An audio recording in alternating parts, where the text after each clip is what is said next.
HK SDA question paper discuss ಮಾಡತ್ತಿದ್ವಲ್ಲ, ಮೊನ್ನೆ 2026 ನಡೀತಲ್ಲ, ಅದೇ HK SDA question paper discuss ಮಾಡತ್ತಿದ್ವಿ. ನಿನ್ನೆ ಕೆಲವೊಂದು ಲೋಹಗಳ ಅದಿರುಗಳನ್ನು ನೋಡಿದ್ವಿ, ಹೌದಲ್ಲ. ಕೆಲವೊಂದು ಅದಿರುಗಳು ಭಾಳ ಇಂಪಾರ್ಟೆಂಟ್. ಅದಿರುಗಳು ಕ್ವಶನ್ ಕೇಳ್ತಾ ಬರ್ತಾವೆ, ಪದೇ ಪದೇ ಕ್ವಶನ್ ಆಗ್ತಿರ್ತೈತಿ. ಈ ಮ್ಯಾಂಗನೀಸ್ನ ಅದಿರುಗಳು ಯಾವ ಬರ್ತಾವ? ಮ್ಯಾಂಗನೀಸ್ ಪೈರುಲುಸೈಟ್ ಐತಿ, ಬ್ರೌನೈಟ್, ಹಾಸ್ಮನೈಟ್. ಪೈರುಲುಸೈಟ್, ಬ್ರಾನೈಟ್, ಹಾಸ್ಮನೈಟ್ ಅಂತೇಳಿ ಇವು ಮ್ಯಾಗ್ನೀಸ್ನ ಅದಿರುಗಳು. ಮ್ಯಾಗ್ನೀಸಿಯಂನ ಅದಿರು ಯಾವ್ದು ಬರ್ತೈತಿ? ಮ್ಯಾಗ್ನೀಸಿಯಮ್ ಯಾವ್ದ್ರಿ? ಮ್ಯಾಗ್ನಸೈಟ್ ಎಂಬ ಅದಿರು ಕಂಡು ಬರ್ತೈತಿ. ಮ್ಯಾಗ್ನಸೈಟ್ ಎಂಬ ಅದಿರು ಕಂಡು ಬರ್ತೈತಲ್ಲ, ಯಾವ್ದ್ರಿ ಅದಿರು? ಮ್ಯಾಗ್ನಸೈಟ್. ಯಾಕೆ ಭಾಳ ಡಲ್ ಆಗಿರಲ್ಲ? ಯಾಕೆ ಮಾಡಾಗೈತದಕ್ಕೆ? ಇದು ಕ್ಲೈಮೇಟ್ ಡಲ್ ಆಗಿದ್ದಕ್ಕೆ ನೀವು ಡಲ್ ಆಗಿರೇನ? ಕೋಆಪ್ರೇಟ್ ಮಾಡಿ. ಈ ಪಿಚ್ ಬ್ಲೆಂಡ್ ಐತಲ್ಲ, ಪಿಚ್ ಬ್ಲೆಂಡ್ ಯುರೇನಿಯಂ ಮತ್ತು ರೇಡಿಯಂನ ಅದಿರು ಕಂಡು ಬರ್ತೈತಲ್ಲ. ಪಿಚ್ ಬ್ಲೆಂಡ್ ಎಂಬ ಯುರೇನಿಯಂ ಮತ್ತು ರೇಡಿಯಂನ ಅದಿರು ಕಂಡು ಬರ್ತೈತ್ರಿ. ನೆಕ್ಸ್ಟ್ ಗೆಲಿನಾ ಅಂತಂದ್ರೆ ಗೊತ್ತೈತಿ ನಿಮಗೆ?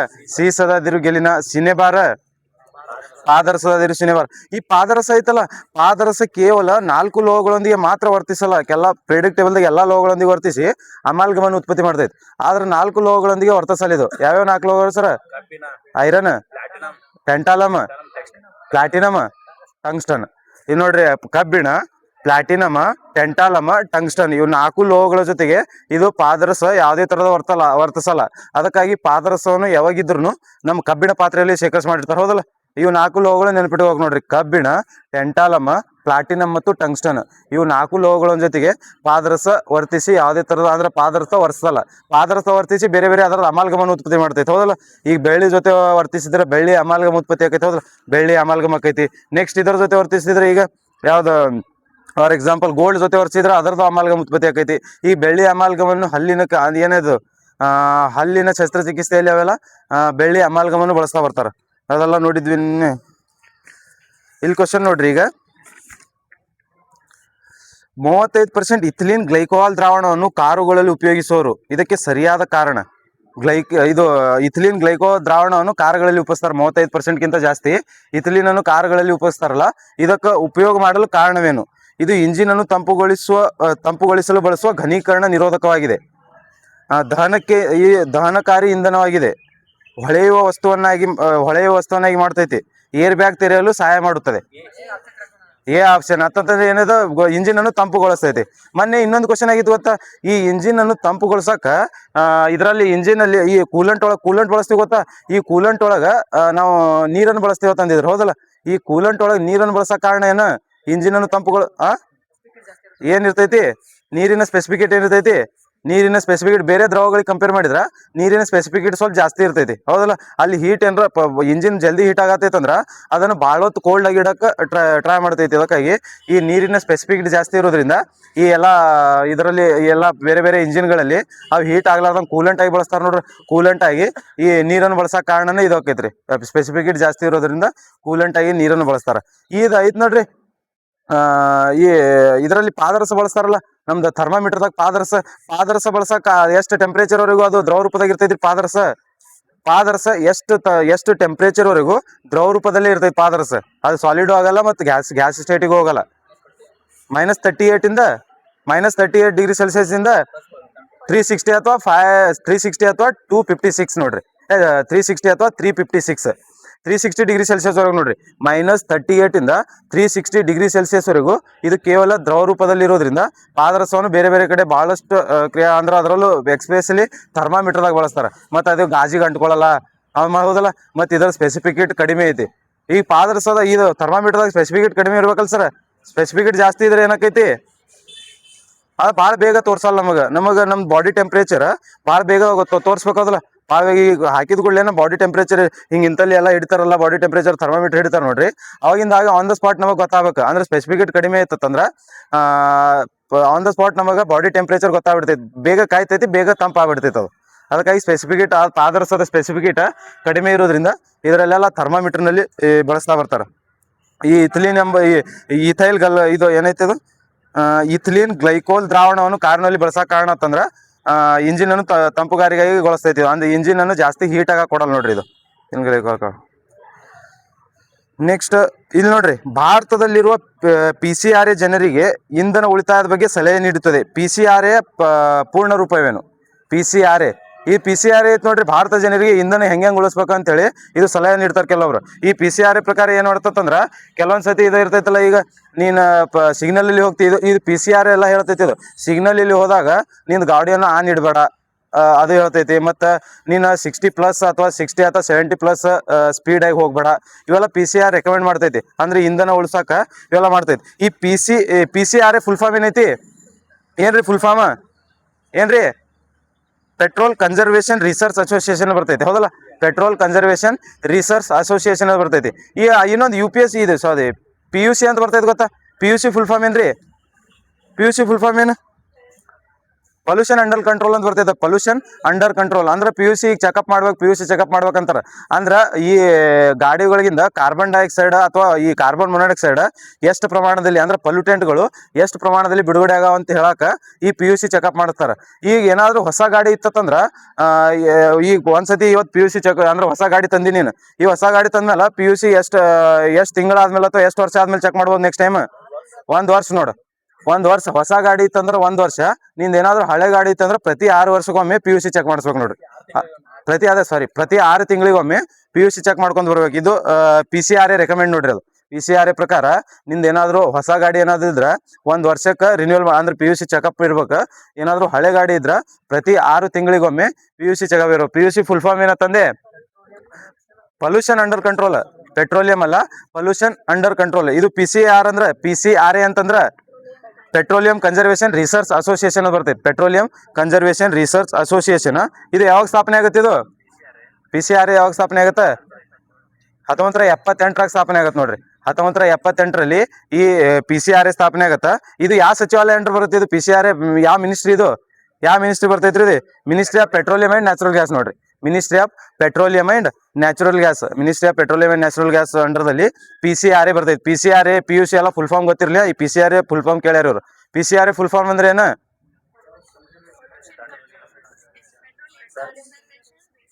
ಪೆಟ್ರೋಲಿಯಂ ಕನ್ಸರ್ವೇಷನ್ ರಿಸರ್ಚ್ ಅಸೋಸಿಯೇಷನ್ ಅಂತ ಬರ್ತೈತಲ್ಲ, 1978ರಲ್ಲಿ ಸ್ಥಾಪನೆ ಆಗುತ್ತಾ. Ministry of petroleum and natural gas ಈ ಮಿನಿಸ್ಟ್ರಿ ಅಂಡರ್ ಇದು ಬರ್ತೈತಿ. ಇದೆಲ್ಲ ಅಂದ್ರೆ ಗ್ರಾಹಕರಿಗೆ ಯಾವ ತರ ನಮ್ಮ ಇಂಧನವನ್ನು ಉಳಿಸ್ಬೇಕಂತೇಳಿ ಇದು ರೆಕಮೆಂಡ್ ಮಾಡೋದು ಇದ್ರ ಕಾರ್ಯವಾಗಿರ್ತೈತಿ ನೋಡ್ರಿ. ಈ ಪೆಟ್ರೋಲಿಯಂ ಬಗ್ಗೆ ಸಂಬಂಧಪಟ್ಟಂಗ ಈ ಒಪೆಕ್ ಬರ್ತೈತಲ್ಲ, ಒಪೆಕ್ ಕಂಟ್ರಿ. ಒಪೆಕ್ ಯಾವ ಸ್ಥಾಪನೆ ಆಗತ್ರಿ? ಒಪೆಕ್ ಯಾವಾಗ? 1960 ಯಾವ ಸಮ್ಮೇಳನ? ಬಾಗ್ದಾದ್ ಕನ್ವೆನ್ಷನ್, ಹೌದಲ್ಲ? ಬಾಗ್ದಾದ್ ಕನ್ವೆನ್ಷನ್ ಮೂಲಕ ಈ ಒಪೆಕ್ 1960ರಲ್ಲಿ ಸ್ಥಾಪನೆ ಆಗ್ತಾ ಬರ್ತೈತಿ, ಹೌದಲ್ಲ? ಇತ್ತೀಚೆಗೆ ಈ ಒಪೆಕ್ ದಿಂದ ಒಂದು ರಾಷ್ಟ್ರ ಹೊರಗೆ ಬಂದೈತಿ, ಇವೇ ಹೌದಲ್ಲ? ಅದಕ್ಕಿಂತ ಮುಂಚೆ 2024ರಾಗೆ ಒಂದು ರಾಷ್ಟ್ರ ಹೊರಗೆ ಯಾವ್ದು ಬಂದೈತಿ? ಅಂಗೋಲಾ. 2024ರಾಗ ಅಂಗೋಲಾ ಹೊರಗೆ ಬಂದೈತಿ. ಇತ್ತೀಚೆಗೆ UAE ಟೋಟಲ್ 12 ರಾಷ್ಟ್ರಗಳಿತ್ತು. ಕತಾರ್ ಹೊರಗೆ ಬಂತ? ಟೋಟಲ್ 12 ಇತ್ತು. ಅದ್ರಾಗ UAE ಹೊರಗೆ ಬಂತ 11 ಉಳಿತ. ಕತಾರ್ ಹೊರಗೆ ಬಂದೈತನ ಯಾವಾಗ? ಹೌದೇನಾ? ಅಂದ್ರೆ ಟೋಟಲ್ 12 ರಾಷ್ಟ್ರಗಳಿದ್ದು ಇತ್ತೀಚೆಗೆ. UAE ಹೊರಗೆ ಬಂದು 11 ಉಳ್ದಾವ ನೋಡಿ. UAE ಹೊರಗೆ ಬಂದ 11 ಉಳ್ದಾವ. ಟೋಟಲ್ ಒಪೆಕ್ ಪ್ಲಸ್ ದಾಗು 12 ಇದ್ದು, ಈಗೂ 11 ಉಳ್ದಾವ. UAE 2 ಕಡೆ ಇತ್ತು, ಒಪೆಕ್ ಪ್ಲಸ್ ದಾಗು ಇತ್ತು, ಒಪೆಕ್ ದಾಗು ಇತ್ತು. 1960ರಲ್ಲಿ 2 ಕಡೆ ಇತ್ತು. ಅದು ಈ ಒಪೆಕ್ ಪ್ಲಸ್ ದಾಗು ಇತ್ತು, ಒಪೆಕ್ ದಾಗು 2 ಕಡೆ ಇತ್ತು. 2 ಕಡೆ 11 ರಾಷ್ಟ್ರ ಅದಾವ ನೋಡ್ರಿ. ಒಪೆಕ್ ದಾಗು 11 ಅದಾವ, ಒಪೆಕ್ ಪ್ಲಸ್ ದಾಗು 11 ರಾಷ್ಟ್ರ ಅದಾವ. 1960ರಲ್ಲಿ ಬಾಗ್ದಾದ್ ಸಮ್ಮೇಳನ ಮೂಲಕ ಸ್ಥಾಪನೆ ಆಕೈತಿ. ಸಂಸ್ಥಾಪನಾ ರಾಷ್ಟ್ರಗಳು ಅಂತೇಳಿ 5 ರಾಷ್ಟ್ರಗಳು ಕಂಡು ಬರ್ತಾವ ಒಪೆಕ್ ಯಾವ್ಯಾವ? Venezuela, Iran, Saudi Arabia, next Kuwait, next Iraq. ನೋಡ್ರಿ, Iran first, Venezuela, Iran, Saudi Arabia, Kuwait, Iraq. ಇವೆಲ್ಲ ಸಂಸ್ಥಾಪನಾ. ಇದು 1960ರಲ್ಲಿ ಒಪೆಕ್ ಸ್ಥಾಪನೆ ಆಗತ್ತೆ ನೋಡ್ರಿ. ಇವು 5 ಸಂಸ್ಥಾಪನಾ ರಾಷ್ಟ್ರಗಳು ನೋಡ್ರಿ. ಸಂಸ್ಥಾಪನಾ ರಾಷ್ಟ್ರಗಳು ಕಂಡು ಬರ್ತಾವ. ಈ ಒಪೆಕ್ ಐತಲ್ಲ, ಈ ಒಪೆಕ್ದಾಗ ಟೋಟಲ್ 11 ಕಂಟ್ರಿ ಅದಾವ. ಈಗ 5 ಅಂದ್ವಿ. ಈ ಒಪೆಕ್ದಾಗ ಕಂಡು ಬರ್ತಕ್ಕಂಥ ದಕ್ಷಿಣ ಅಮೆರಿಕಾದ ಏಕೈಕ ಕಂಟ್ರಿ ಯಾವ್ದ?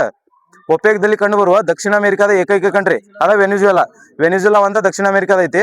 ಉಳಿಕಿದೆಲ್ಲ ಇಲ್ಲಿ ಮಿಡಲ್ ಈಸ್ಟ್ ಐತಿ ನೋಡ್ರಿ. ಯಾವ್ದು? ಮಧ್ಯಪ್ರಾಚ್ಯ ದೇಶಗಳು 4 ಅದಾವ. ಮಧ್ಯಪ್ರಾಚ್ಯ ದೇಶಗಳು. ಈ ವೆನಿಜುವೆಲಾ ಒಂದ ಈ ಸಂಸ್ಥಾಪನಾ ರಾಷ್ಟ್ರಗಳು ಐತದ ನೋಡ್ರಿ. ಅದ್ರಾಗ ವೆನಿಜುವೆಲಾ ದಕ್ಷಿಣ ಅಮೆರಿಕಾದ. ಈ ಉಳ್ಕಿದ್ದ 4 ಅದಾವ ನೋಡ್ರಿ, ಅವು ಮಧ್ಯಪ್ರಾಚ್ಯದ ದೇಶಗಳು. ಅಂದ್ರೆ ಏಷ್ಯಾ ಮತ್ತು ಆಫ್ರಿಕಾ ಮಧ್ಯದಲ್ಲಿ ಕಂಡು ಬರುವ ದೇಶಗಳನ್ನು ಮಧ್ಯಪ್ರಾಚ್ಯ ದೇಶ ಅಥವಾ ಮಿಡಲ್ ಈಸ್ಟ್ ಕಂಟ್ರೀಸ್ ಅಂತೀವಿ ನಾವು. ಸೌದಿ ಅರೇಬಿಯಾ ಆತ, ಕುವೈತ್ ಆತ, ಇನ್ನಾದ ಇರಾಕ್ ಆತ, ಇರಾನ್ ಆತ, ಇವು ಮಧ್ಯಪ್ರಾಚ್ಯ ದೇಶಗಳು. ನೆಕ್ಸ್ಟ್ ಆಫ್ರಿಕಾದಲ್ಲಿ ಎಷ್ಟು ದೇಶಗಳು ಕಂಡು ಬರ್ತಾವ? ಆಫ್ರಿಕಾದಾಗ ನೋಡ್ರಿ ಅಲ್ಜೀರಿಯಾ. ಟೋಟಲ್ ಕಂಟ್ರಿಗಳು ಹೇಳತ್ತೀನಿ. ಇವು 5 ಆತೀಗ. ಒಂದು Algeria, Congo, Equatorial Guinea. Algeria, Congo, Equatorial Guinea, Gabon, Libya, Nigeria ನೋಡ್ರಿ. ಯಾವ ಬರ್ತಾವ್ರಿ? Algeria, Congo, Equatorial Guinea, next Gabon, Libya, Nigeria ಇವೆಲ್ಲ ಕಂಡುಬರ್ತಕ್ಕಂಥದ್ದು. ಟೋಟಲ್ 11 ರಾಷ್ಟ್ರಗಳು ಒಪೆಕ್ದಾಗ ಕಂಡುಬರ್ತಾವ. ಈ ಒಪೆಕ್ನ ಹೆಡ್ ಕ್ವಾರ್ಟರ್ ಎಲ್ಲೈತಿ? ಆಸ್ಟ್ರಿಯಾದ ವಿಯೆನ್ನಾದಾಗ ಈ ಒಪೆಕ್ನ ಹೆಡ್ ಕ್ವಾರ್ಟರ್ ಕಂಡು ಬರ್ತೈತದಲ್ಲ ಸರ್, ಆಸ್ಟ್ರಿಯಾದ ವಿಯೆನ್ನಾದಲ್ಲಿ ಕಂಡು ಬರ್ತೈತಿ ನೋಡ್ರಿ. ಇವು ಗೊತ್ತಿರ್ಲಿ. ದಕ್ಷಿಣ ಅಮೆರಿಕಾದಾಗ ವೆನಿಜುಲಾ ಅಂತ ಕಂಡು ಬರ್ತೈತಿ. ಮಧ್ಯಪ್ರಾಚ್ಯದಾಗ 4 ರಾಷ್ಟ್ರಗಳು ಕಂಡು ಬರ್ತಾವ. ಉಳ್ಕಿದೆಲ್ಲ ಆಫ್ರಿಕಾದಾಗ ನೋಡ್ರಿ. ಉಳ್ಕಿದೆಲ್ಲ ಆಫ್ರಿಕಾದಾಗ ಕಂಡು ಬರ್ತಾವ. ಹೇಳಿಕೆದಾಗ ಕೇಳ್ಬಿಡ್ತಾರ. ನಿನ್ನೆ ಮಣ್ಣು ಸಂಶೋಧನಾ ಕೇಂದ್ರದ ಕರ್ನಾಟಕದಲ್ಲಿ 2 ಉಪಶಾಖೆಗಳು ಹೇಳಿದೆ ನೋಡಿ. ಯಾವ ಎಲ್ಲಿ ಅದಾವ? ಬಳ್ಳಾರಿ ಮತ್ತು ಹೆಬ್ಬಾಳ. ಹೌದಲ್ಲ, ಬಳ್ಳಾರಿ ಮತ್ತು ಹೆಬ್ಬಾಳದಾಗ 2 ಉಪಶಾಖೆಗಳು. ಅಂದ್ರ ಈ ನಮ್ದು ಮಣ್ಣು ಸಂಶೋಧನಾ ಕೇಂದ್ರ ಭೂಪಾಲ್ದಾಗ ಐತಲ್ಲ, ಆ ಭೂಪಾಲ್ 2 ಉಪಶಾಖೆಗಳು ಕರ್ನಾಟಕದಾಗ ಕಂಡು ಬರ್ತಾವ. ಬಳ್ಳಾರಿ ಮತ್ತು ಹೆಬ್ಬಾಳದಾಗ 2 ಉಪಶಾಖೆಗಳು ಕಂಡು ಬರ್ತಾವ. ಇವು ಒಪೆಕ್ ಬಗ್ಗೆ ಇಷ್ಟು ಗೊತ್ತಿರಲಿ. ಬಾಗ್ದಾದ್ ಸಮ್ಮೇಳನದ ಮೂಲಕ 1960ರಾಗ ಒಪೆಕ್ ಸ್ಥಾಪನೆ ಆಗತ್ತೆ ನೋಡ್ರಿ. ಅವು ಒಪೆಕ್ ಕಂಟ್ರಿಗಳು ಗೊತ್ತಿರಲಿ. ಒಪೆಕ್ ಕಂಟ್ರಿಗಳು ಕೇಳ್ತಾರೆ. ನೆಕ್ಸ್ಟ್ ಕ್ವಶನ್ ನೋಡ್ರಿ. ಕೆಳಗಿನ ಹೇಳಿಕೆಗಳನ್ನು ಓದಿರಿ. ಸಾಮಾನ್ಯವಾಗಿ ಮಳೆ ನೀರು pH 5.6 ಹೊಂದಿದೆ. ಹೌದಾ? ಮಳೆ ನೀರಿನ pH 5.6 ಇದೆ. ಇದು ನೈಟ್ರೋಜನ್ ಆಕ್ಸೈಡ್ ಮತ್ತು ಸಲ್ಫರ್ ಆಕ್ಸೈಡ್ಗಳು ಆಮ್ಲೀಯ ಮಳೆಯನ್ನು ಉಂಟು ಮಾಡುತ್ತವೆ. ನೈಟ್ರೋಜನ್ ಆಕ್ಸೈಡ್ ಮತ್ತು ಸಲ್ಫರ್ ಆಕ್ಸೈಡ್ಗಳು ಆಮ್ಲೀಯ ಮಳೆಯನ್ನು ಉಂಟು ಮಾಡ್ತಾವೆ. ಹೌದಾ? 2 ಹೇಳಿಕೆ ಸರಿ ಹೋದಲ್ಲ. ನೈಟ್ರೋಜನ್ ಆಕ್ಸೈಡ್ ಮತ್ತು ಸಲ್ಫರ್ ಆಕ್ಸೈಡ್, ನೈಟ್ರಸ್ ಆಕ್ಸೈಡ್ ಮತ್ತು ಸಲ್ಫರ್ ಆಕ್ಸೈಡ್ ಅಂತ ಅರ್ಥ. ನೈಟ್ರಸ್ ಆಕ್ಸೈಡ್ ಮತ್ತು ಸಲ್ಫರ್ ಆಕ್ಸೈಡ್ಗಳು ಆಮ್ಲೀಯ ಮಳೆಗೆ ಉಂಟಾಗ್ತೈತಿ. ಈ ಆಮ್ಲೀಯ ಮಳೆ ಅಂತ ಹೇಳಕತ್ತಂದ್ರೆ pH ಮೌಲ್ಯ ಲೆಸ್ ದ್ಯಾನ್ ಎಷ್ಟು ಇರ್ಬೇಕ? 5.6ಗಿಂತ ಲೆಸ್ ದ್ಯಾನ್ ಇರ್ಬೇಕ. ಅಂದ್ರೆ ನಡುವೆಲ್ಲ 5.6ಗಿಂತ ಲೆಸ್ ಇರ್ಬೇಕು. 5.6ಗಿಂತ ಕಡಿಮೆ ಇದ್ರೆ ಅದನ್ನ ಆಮ್ಲೀಯ ಮಳೆ ಅಂತೀವಿ ನಾವು. ನೋಡ್ರಿ, ಇದು ಕಾರ್ಬನ್ ಡೈಆಕ್ಸೈಡ್ ಸಹಿತ ಆಮ್ಲೀಯ ಮಳೆ ಕಾರಣಕ್ಕೈತಿ. ಆದ್ರೆ ಅದ್ರ pH ಮೇಲೆ 5.6ಗಿಂತ ಕಡಿಮೆ ಇಲ್ಲ. ಅದು ಮೋರ್ ದ್ಯಾನ್ 5.6 ಐತಲ್ರಿ. ಅದಕ್ಕಾಗಿ ಕಾರ್ಬನ್ ಡೈಆಕ್ಸೈಡ್ ಅನ್ನು ನಾವು ಇದು ಆಮ್ಲ ಮಳೆಗೆ ಕಾರಣವಾಗುವ ಒಂದು ಗ್ಯಾಸ್ ಅಂತ ಕನ್ಸಿಡರ್ ಮಾಡಲ್ಲ. ಇವು ನೈಟ್ರಸ್ ಆಕ್ಸೈಡ್ ಮತ್ತು ಸಲ್ಫರ್ ಡೈಆಕ್ಸೈಡ್ ಅದ. ಸಲ್ಫರ್ ಐತ್ ನೋಡ್ರಿ. ನೈಟ್ರಸ್ ಆಕ್ಸೈಡ್ ಮತ್ತು ಸಲ್ಫರ್ ಡೈಆಕ್ಸೈಡ್ಗಳು ಲೆಸ್ ದ್ಯಾನ್ 5.6ಗಿಂತ pH ವ್ಯಾಲ್ಯೂ ಲೆಸ್ ದ್ಯಾನ್ 5.6ಗಿಂತ ಕಡಿಮೆ ಇರೋದ್ರಿಂದ ಇವುಗಳನ್ನು ಆಮ್ಲೀಯ ಮಳೆ ಉಂಟು ಮಾಡ್ತಾವ ಅಂತೇಳಿ ಇವುಗಳಿಗೆ ಕನ್ಸಿಡರ್ ಮಾಡ್ತೀವಿ. ಇಲ್ಲಿ pH ವ್ಯಾಲ್ಯೂ ಇಂಪಾರ್ಟೆಂಟ್. ಹೌದಲ್ಲ? ರಕ್ತದ pH ವ್ಯಾಲ್ಯೂ ಎಷ್ಟೈತಿ? 7.35 to 7.45. 7.35ದಿಂದ 7.45 ನಮ್ಮ ಮಾನವನ ರಕ್ತದ pH ವ್ಯಾಲ್ಯೂ ಇರ್ತೈತ್ರಿ. ಮಾನವನ ರಕ್ತದ pH ವ್ಯಾಲ್ಯೂ ಇರ್ತೈತಿ. ನಮ್ಮ ಲಾಲಾರಸದ ಇದು ಎಷ್ಟಿರ್ತೈತಿ? ಲಾಲಾರಸದ 6.2 to 6.2 ಇಂದ 7.6 ನೋಡ್ರಿ. 6.2 ಇಂದ 7.6 pH ಇರ್ತೈತಿ. ಈ ಲಾಲಾರಸ ಅಂತೀವಿ ನೋಡ್ರಿ. ಈ ಲಾಲಾರಸದಲ್ಲಿ ಎಷ್ಟು ಗ್ರಂಥಿಗಳು ಕಂಡು ಬರ್ತಾವ್ರಿ? ಲಾಲಾ ಗ್ರಂಥಿಗಳು ಎಷ್ಟು ಕಂಡು ಬರ್ತಾವ? ನಮ್ಮ ಬಾಯಲ್ಲಿ ಲಾಲಾ ಗ್ರಂಥಿಗಳು ಎಷ್ಟು ಕಂಡು ಬರ್ತಾವ? 6 ಕಂಡು ಬರ್ತಾವ ನೋಡ್ರಿ. 3 ಜೊತೆ ಇರ್ತಾವ. ಅಂದ್ರೆ 6 ಇದು ನೋಡ್ರಿ. ಟೋಟಲ್ 3 ಜೊತೆ ಇರ್ತಾವದಲ್ಲ, 3 ಜೊತೆ ಇರ್ತಾವ್ರಿ. ಅಂದ್ರೆ ಇದು ಸಬ್ ಮ್ಯಾಂಡಿಬುಲರ್, ಸಬ್ ಲಿಂಗ್ಯುವಲ್ ಮತ್ತು ಪ್ಯಾರೋಟಿಡ್. ಹೌದಲ್ಲ? ಇವು 3 ಜೊತೆ ಆಗಿರ್ತಾವ. ಹೌದಲ್ಲ? ಟೋಟಲ್ 6 ಕಂಡು ಬರ್ತಾವ. ಸಬ್ ಮ್ಯಾಂಡಿಬುಲರ್, ಸಬ್ ಲಿಂಗ್ಯುವಲ್ ಮತ್ತು ಪ್ಯಾರೋಟಿಡ್ ಎಂಬ 3 ಇರ್ಬೋದು. ಮೇ ಬಿ 3 3 ಲಾಲಾ ಗ್ರಂಥಿಗಳು ಕಂಡು ಬರ್ತಾವ. ಜೊತೆ ಇಲ್ಲ, 3 ಲಾಲಾ ಗ್ರಂಥಿಗಳು ಕಂಡು ಬರ್ತಾವ್ರಿ ನಮ್ಮ ಬಾಯಿನಲ್ಲಿ. ಅಂದ್ರೆ ಒಂದು ದಿನಕ್ಕೆ 1.5 ಲೀಟರ್ ಲಾಲಾರಸ ಉತ್ಪತ್ತಿಯಾಗ ಕಾರಣವಾಗುವ ಗ್ರಂಥಿಗಳೇ ಇವು. ಸಬ್ ಮ್ಯಾಂಡಿಬುಲರ್, ಸಬ್ ಲಿಂಗ್ಯುವಲ್ ಮತ್ತು ಪ್ಯಾರೋಟಿಡ್ ಎಂಬ 3 ಗ್ರಂಥಿಗಳು ನಮ್ಮ ಬಾಯಲ್ಲಿ ಕಂಡು ಬರ್ತಾವ ನೋಡ್ರಿ. ಎದರ್ದು? ಲಾಲಾದ್ ನೋಡು. ಲಾಲಾರಸದ ನೋಡು.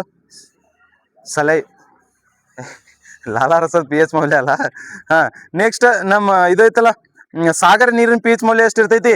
ನಾರ್ಮಲ್ ಎವರೇಜ್ ಹೇಳ್ಬೇಕು. ಸಾಗರ ನೀರಿನ ಒಂದೊಂದ್ ಕಡೆ ಜಾಸ್ತಿ ಏನಿರ್ತೈತಿ, ಒಂದು ಎವರೇಜ್ ಅಂದ್ರೆ 8 ಇರ್ತೈತಿ ನೋಡ್ರಿ. ಸಾರಿ, ಹಾಲಿನ pH ಮೌಲ್ಯ ಕರೆಕ್ಟ್ ಐತಿ. ಇಲ್ಲಿ ನೋಡ್ರಿ, ಲಾಲಾರಸದ 6.2 ಇಂದ 7.6 ಹೋದಲ್ಲ.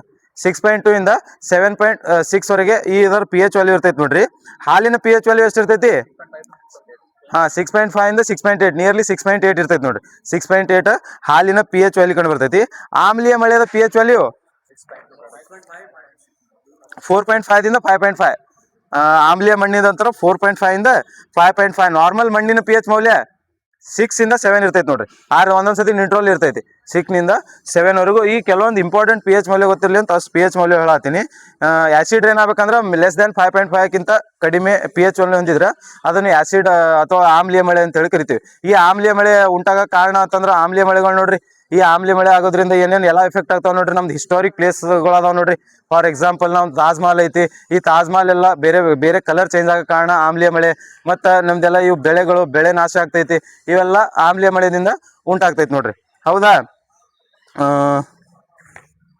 ಇಷ್ಟ ಅಟ್ಲೀಸ್ಟ್ ಇಷ್ಟು ಗೊತ್ತಿರಲಿ pH ಬಗ್ಗೆ. ನಿನ್ನೆ 2 ಗ್ಯಾಸಸ್ ಅಂದಿದ್ದಲ್ಲ ನೋಡ್ರಿ ನಾನು.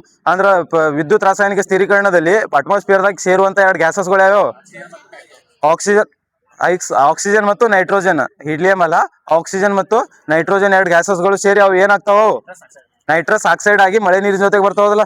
ಅಂದ್ರೆ ನೈಟ್ರಸ್ ಆಕ್ಸೈಡ್ ದುರ್ಬಲ ನೈಟ್ರಿಕ್ ಆಮ್ಲ ಜೊತೆಗೆ ಸೇರಿ ನೈಟ್ರಸ್ ಆಕ್ಸೈಡ್ ಆಗಿ ಮಳೆ ನೀರಿನೊಂದಿಗೆ ಅವು ಭೂಮಿಗೆ ಬರ್ತಾವ, ಹೌದಲ್ಲ. ಮಳೆ ನೀರಿನ ಭೂಮಿಗೆ ಬಂದ ಭೂಮಿಯಲ್ಲಿ ಅವು ಮಣ್ಣಿನಲ್ಲಿ ಅವು ನೈಟ್ರೇಟ್ ಇದ್ದಿದ್ದನ್ನು ಇದು ನೈಟ್ರೇಟ್ ಇದ್ದಿದ್ದನ್ನು ನೈಟ್ರೇಟ್ ಆಗಿ ಈಗ ಸಸ್ಯಗಳಿಗೆ ಯಾವ ರೂಪದಲ್ಲಿ ಶಕ್ತಿ ಬೇಕಿದಾಗ ನೈಟ್ರೇಟ್ ರೂಪದಲ್ಲಿ ಬೇಕಾದಲ್ಲ, ಆ ನೈಟ್ರೇಟ್ ರೂಪದಲ್ಲಿ ಆ ತರ ಫಿಕ್ಸೇಷನ್ ಮಾಡ್ತಾವ. ಅಂದ್ರೆ ಈ ಸಾರ್ವಜನಿಕ ಸ್ಥಿರೀಕರಣದಾಗ ವಿದ್ಯುತ್ ರಾಸಾಯನಿಕ ಸ್ಥಿರೀಕರಣದಾಗ ಇದು ಕಂಡು ಬರ್ತದೆ. ನಾರ್ಮಲ್ ಫಿಕ್ಸೇಷನ್ ನೋಡ್ತೇವೆ ನಾವು, ಎಲ್ಲ ಬ್ಯಾಕ್ಟೀರಿಯಾಗಳು ಯೂಸ್ ಆಗ್ತಾವ ಅಲ್ಲಿ ನೋಡ್ತೀವಿ. ನೆಕ್ಸ್ಟ್ ಕ್ವಶನ್ ನೋಡಿ. ನೆಕ್ಸ್ಟ್, ರೈಲ್ವೆ ಹಳಿಗಳನ್ನು ಜೋಡಿಸಲು ಬಳಸಬಹುದಾ ಮಿಶ್ರ ಲೋಹ ಇದಾಗಿದೆ. ಕಬ್ಬಿಣ ಮತ್ತು ಅಲ್ಯೂಮಿನಿಯಂ ಟ್ರೈ ಆಕ್ಸೈಡ್ ಅನ್ಬೇಕು ನೋಡ್ರಿ.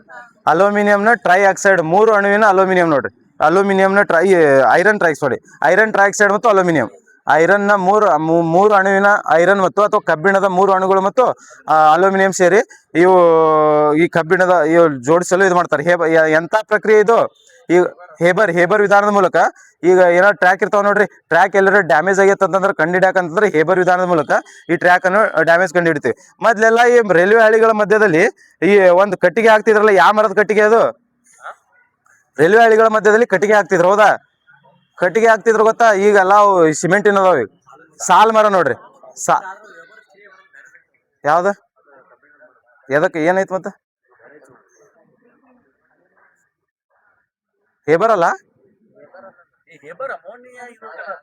ಥರ್ಮಿಟ್ ಕ್ರಿಯೆಯಿಂದ ನೋಡಿ, ಥರ್ಮಿಟ್ ಕ್ರಿಯೆಯಿಂದ ಇದೆಲ್ಲ ರೈಲ್ವೆ ಹಳಿ ಎಲ್ಲರೂ ಡ್ಯಾಮೇಜ್ ಆಗಿದ್ರ ಅದನ್ನು ಪತ್ತೆ ಹಚ್ಚಕ ಥರ್ಮಿಟ್ ಕ್ರಿಯೆ ಬಳಸ್ತೀವಿ. Thank you. ಥರ್ಮಿಟ್ ಕ್ರಿಯೆ ಬಳಸ್ತೀವಿ ನೋಡ್ರಿ. ಇವು ಬೇರೆ ಬೇರೆ. ನಾವು ರೈಲ್ವೆ ಬಗ್ಗೆ ನೋಡ್ಬೇಕಂದ್ರೆ ನಮ್ಮ ಭಾರತದಲ್ಲಿ ರೈಲ್ವೆ ಯಾವಾಗ ಸ್ಟಾರ್ಟ್ ಆತ? 1853 ಡಾಲೌಸಿ ಕಾಲದಲ್ಲಿ ಮೊದಲ ಬಾರಿಗೆ ಸ್ಟಾರ್ಟ್ ಆಕೈತಿ. ನಮ್ಮ ಇದೈತ್ ನೋಡ್ರಿ, ವಂದೇ ಭಾರತ್ ಅನ್ನು ಓಡಿಸಿರ್ತಕ್ಕಂಥ ಮೊದಲ ಮಹಿಳೆ ಯಾರು? ಮೊದಲ ಲೋಕೋ ಪೈಲಟ್ ಸೂರ್ಯಕಾಯ್ ಯಾದವ್. ಈಕಿ ಮೊದಲ ಲೋಕೋ ಪೈಲಟ್ ಮತ್ತು ವಂದೇ ಭಾರತ್ ಅನ್ನು ಚಾಲನೆ ಮಾಡಿದ ಮೊದಲ ಲೋಕೋ ಪೈಲಟ್ ಈಕಿನ. ಮೊದಲ ಬಾರಿಗೆ ಮಹಿಳಾ ಲೋಕೋ ಪೈಲಟ್ನು ಈಕಿನ ನೋಡು. ಮೊದಲ ಬಾರಿಗೆ ರೈಲ್ವೆಯನ್ನು ಚಾಲನೆ ಮಾಡಿದ ಮಹಿಳಾ ಲೋಕೋ ಪೈಲಟ್ ಅಂದ್ರೂ ಸೂರ್ಯಕಾಯ್ ಯಾದವ್. ಮತ್ತು ವಂದೇ ಭಾರತ್ ಅನ್ನು ಚಾಲನೆ ಮಾಡಿದ ಮೊದಲ ಮಹಿಳೆ ಅಂತಂದ್ರು ಸೂರ್ಯಕಾಯ್ ಯಾದವ್ ನೋಡ್ರಿ. ಸೂರ್ಯಕಾಯ್ ಯಾದವ್. ಮೊದಲ ಬಾರಿಗೆ ವಂದೇ ಭಾರತ್ ಎಲ್ಲಿ ಸ್ಟಾರ್ಟ್ ಆಗತ್ತೆ? ವಾರಣಾಸಿ ಮತ್ತು ದೆಹಲಿ, ಹೌದಲ್ಲ. ವಾರಣಾಸಿ ಮತ್ತು ದೆಹಲಿ ಮಧ್ಯದಲ್ಲಿ ವಂದೇ ಭಾರತ್. ಎಷ್ಟು ಟೋಟಲ್ ಎಷ್ಟು ಝೋನ್ ಅದಾವ? ಈಗ ಎಷ್ಟು ವಲಯಗಳು ಅದಾವ ಇದ್ರಾಗ ರೈಲ್ವೆ ಒಳಗ? 18+1 ಹೌದಲ್ಲ. 18+1 ವಲಯಗಳು ಕಂಡು ಬರ್ತಾವ. 18+1 ಹೌದಲ್ಲ. ಟೋಟಲ್ ಈಗ ಪೂರ್ವದಲ್ಲಿ ಕಂಡು ಬರ್ತೈತಿ ಕೋಲ್ಕತ್ತಾ, ಪಶ್ಚಿಮ ಉತ್ತರ ದೆಹಲಿ, ದಕ್ಷಿಣ ಚೆನ್ನೈ, ಪೂರ್ವ ಮಧ್ಯ ಹಾಜಿಪುರ್, ಪಶ್ಚಿಮ ಮಧ್ಯ ಜಬಲ್ಪುರ್, ಉತ್ತರ ಮಧ್ಯ ಪ್ರಯಾಗ್ರಾಜ್ ಅಥವಾ ಏನಂತೀವಿ ಅಲಹಾಬಾದ್, ದಕ್ಷಿಣ ಮಧ್ಯ ಸಿಕಂದ್ರಾಬಾದ್. ಉತ್ತರ ಮಧ್ಯ ಅಲಹಾಬಾದ್, ದಕ್ಷಿಣ ಮಧ್ಯ ಸಿಕಂದ್ರಾಬಾದ್. ಇಲ್ಲಿ ಸೆಂಟ್ರಲ್ ಅಂದ್ರೆ ಮುಂದೆ ಕೇಂದ್ರೀಯ ರೈಲ್ವೆ ವಲಯ ಅಂತಂದ್ರ ಮುಂಬೈ ಬರ್ತೈತಿ. ಇಲ್ಲಿ ಆಗ್ನೇಯ ಅಂತಂದ್ರ ಕೋಲ್ಕತ್ತಾ. ಆಗ್ನೇಯ ಮಧ್ಯ ಅಂತಂದ್ರ ಬಿಲಾಸ್ಪುರ್. ಹಾಜಿಪುರ್ ಅಲ್ಲ, ಬಿಲಾಸ್ಪುರ್. ಆಗ್ನೇಯ ಮಧ್ಯ ಅಂತಂದ್ರ ಬಿಲಾಸ್ಪುರ. ಇಲ್ಲಿ ನೈಋತ್ಯ ಅಂತಂದ್ರ ನಮ್ದು ಹುಬ್ಳಿ, ನೈಋತ್ಯ ಆಗ್ನೇಯ. ವಾಯುವ್ಯ ಅಂತಂದ್ರ ಜೈಪುರ. ಈಶಾನ್ಯ ಅಂತಂದ್ರ ಗೋರಖ್ಪುರ. ಈಶಾನ್ಯ ಗಡಿ ಅಂತಂದ್ರ ಗೋರಖ್ಪುರ್ ಸರ್. ಈಶಾನ್ಯ ಗಡಿ ಅಂತಂದ್ರ ಗೌಹಾಟಿ ನೋಡ್ರಿ. ಈಶಾನ್ಯ ಅಂತಂದ್ರ ಗೋರಖ್ಪುರ, ಈಶಾನ್ಯ ಗಡಿ ಅಂತಂದ್ರ ಗೌಹಾಟಿ ಬರ್ತೈತಿ. ನೆಕ್ಸ್ಟ್ ಇದು ಕೋಸ್ಟಲ್ ಪೂರ್ವ ಕರಾವಳಿ ಭುವನೇಶ್ವರ. ಇಲ್ಲಿ ನೆಕ್ಸ್ಟ್ ಪಶ್ಚಿಮ ಇಲ್ಲ, ದಕ್ಷಿಣ ಕರಾವಳಿ ವಿಶಾಖಪಟ್ಟಣಂ. ದಕ್ಷಿಣ ಕರಾವಳಿ ಅಂತಂದ್ರ ವಿಶಾಖಪಟ್ಟಣಂ ಬರ್ತೈತಿ. ಇನ್ನು ಯಾವ್ದು ಝೋನ್?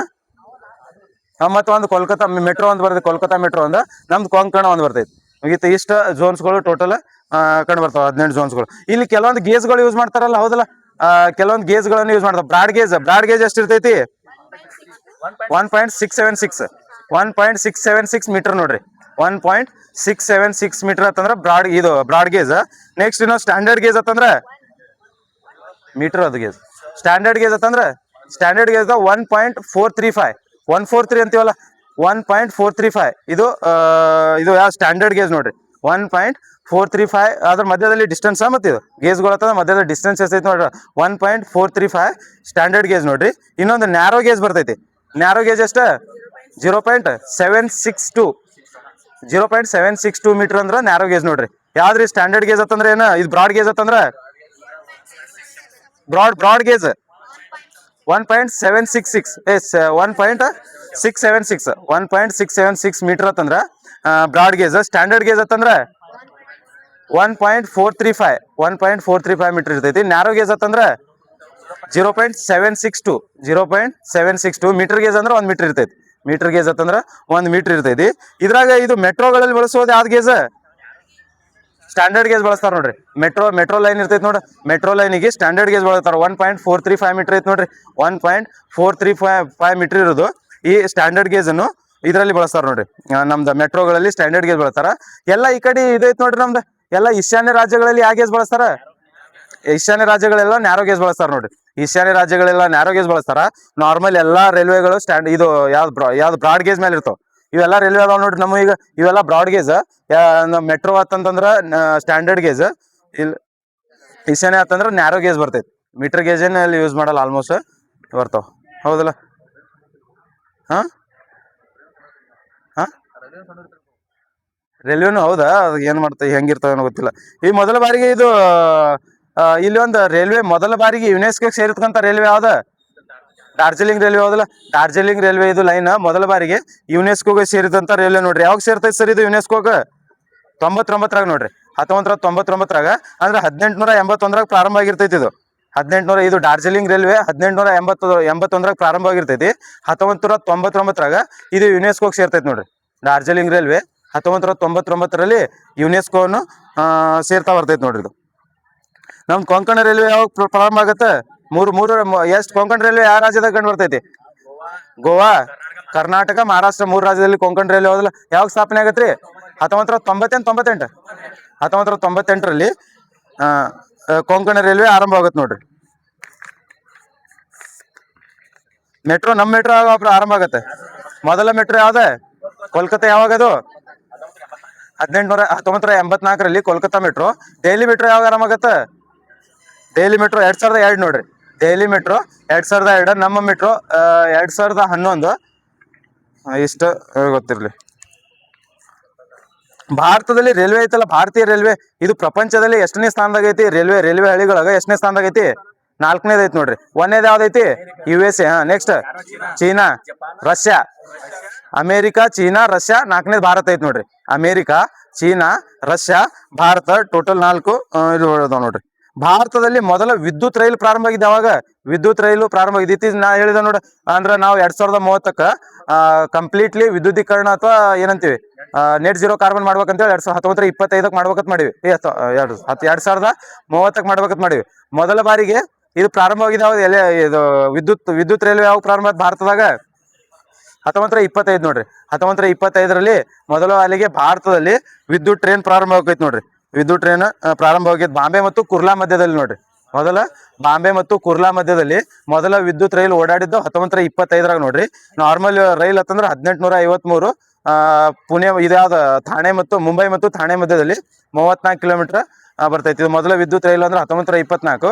ಬಾಂಬೆ ಮತ್ತು ಕುರ್ಲಾ ಮಧ್ಯದಲ್ಲಿ ಮೊದಲ ರೈಲ್ ನೋಡ್ರಿ. ಭಾರತದ ಮೊದಲ ಬುಲೆಟ್ ರೈಲಿಗೆ ಮಾಡತ್ತೀವಲ್ಲ, ಎಲ್ಲಿಂದ?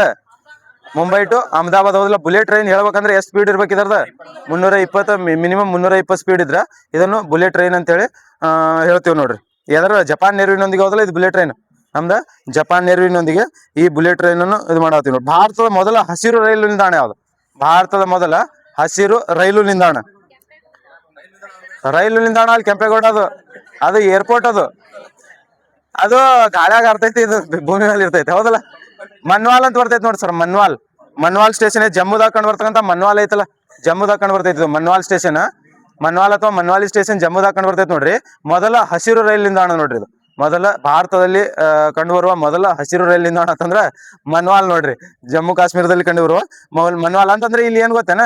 ಸೌರಶಕ್ತಿಯನ್ನು ಬಳಸಿ, ಹೆಚ್ಚಿನ ಪ್ರಮಾಣದಲ್ಲಿ ಸೌರಶಕ್ತಿಯನ್ನು ಬಳಸಿ ಇವೆಲ್ಲ ಲೈಟ್ಗಳಾತ. ಈಗ ರೈಲ್ವೆ ಸ್ಟೇಷನ್ದಾಗ ಬರ್ತಕ್ಕಂಥ ಲೈಟ್ ಆತ, ಅವು ಆತ ಇವು ಆತ, ಸೌರಶಕ್ತಿ ಬಳಸೋದು. ಮತ್ತೆ ಅಲ್ಲಿ ಮಳೆ ನೀರಿನ ಕೊಯ್ಲನ್ನು ಅಳವಡಿಸ್ಯಾರಂತ.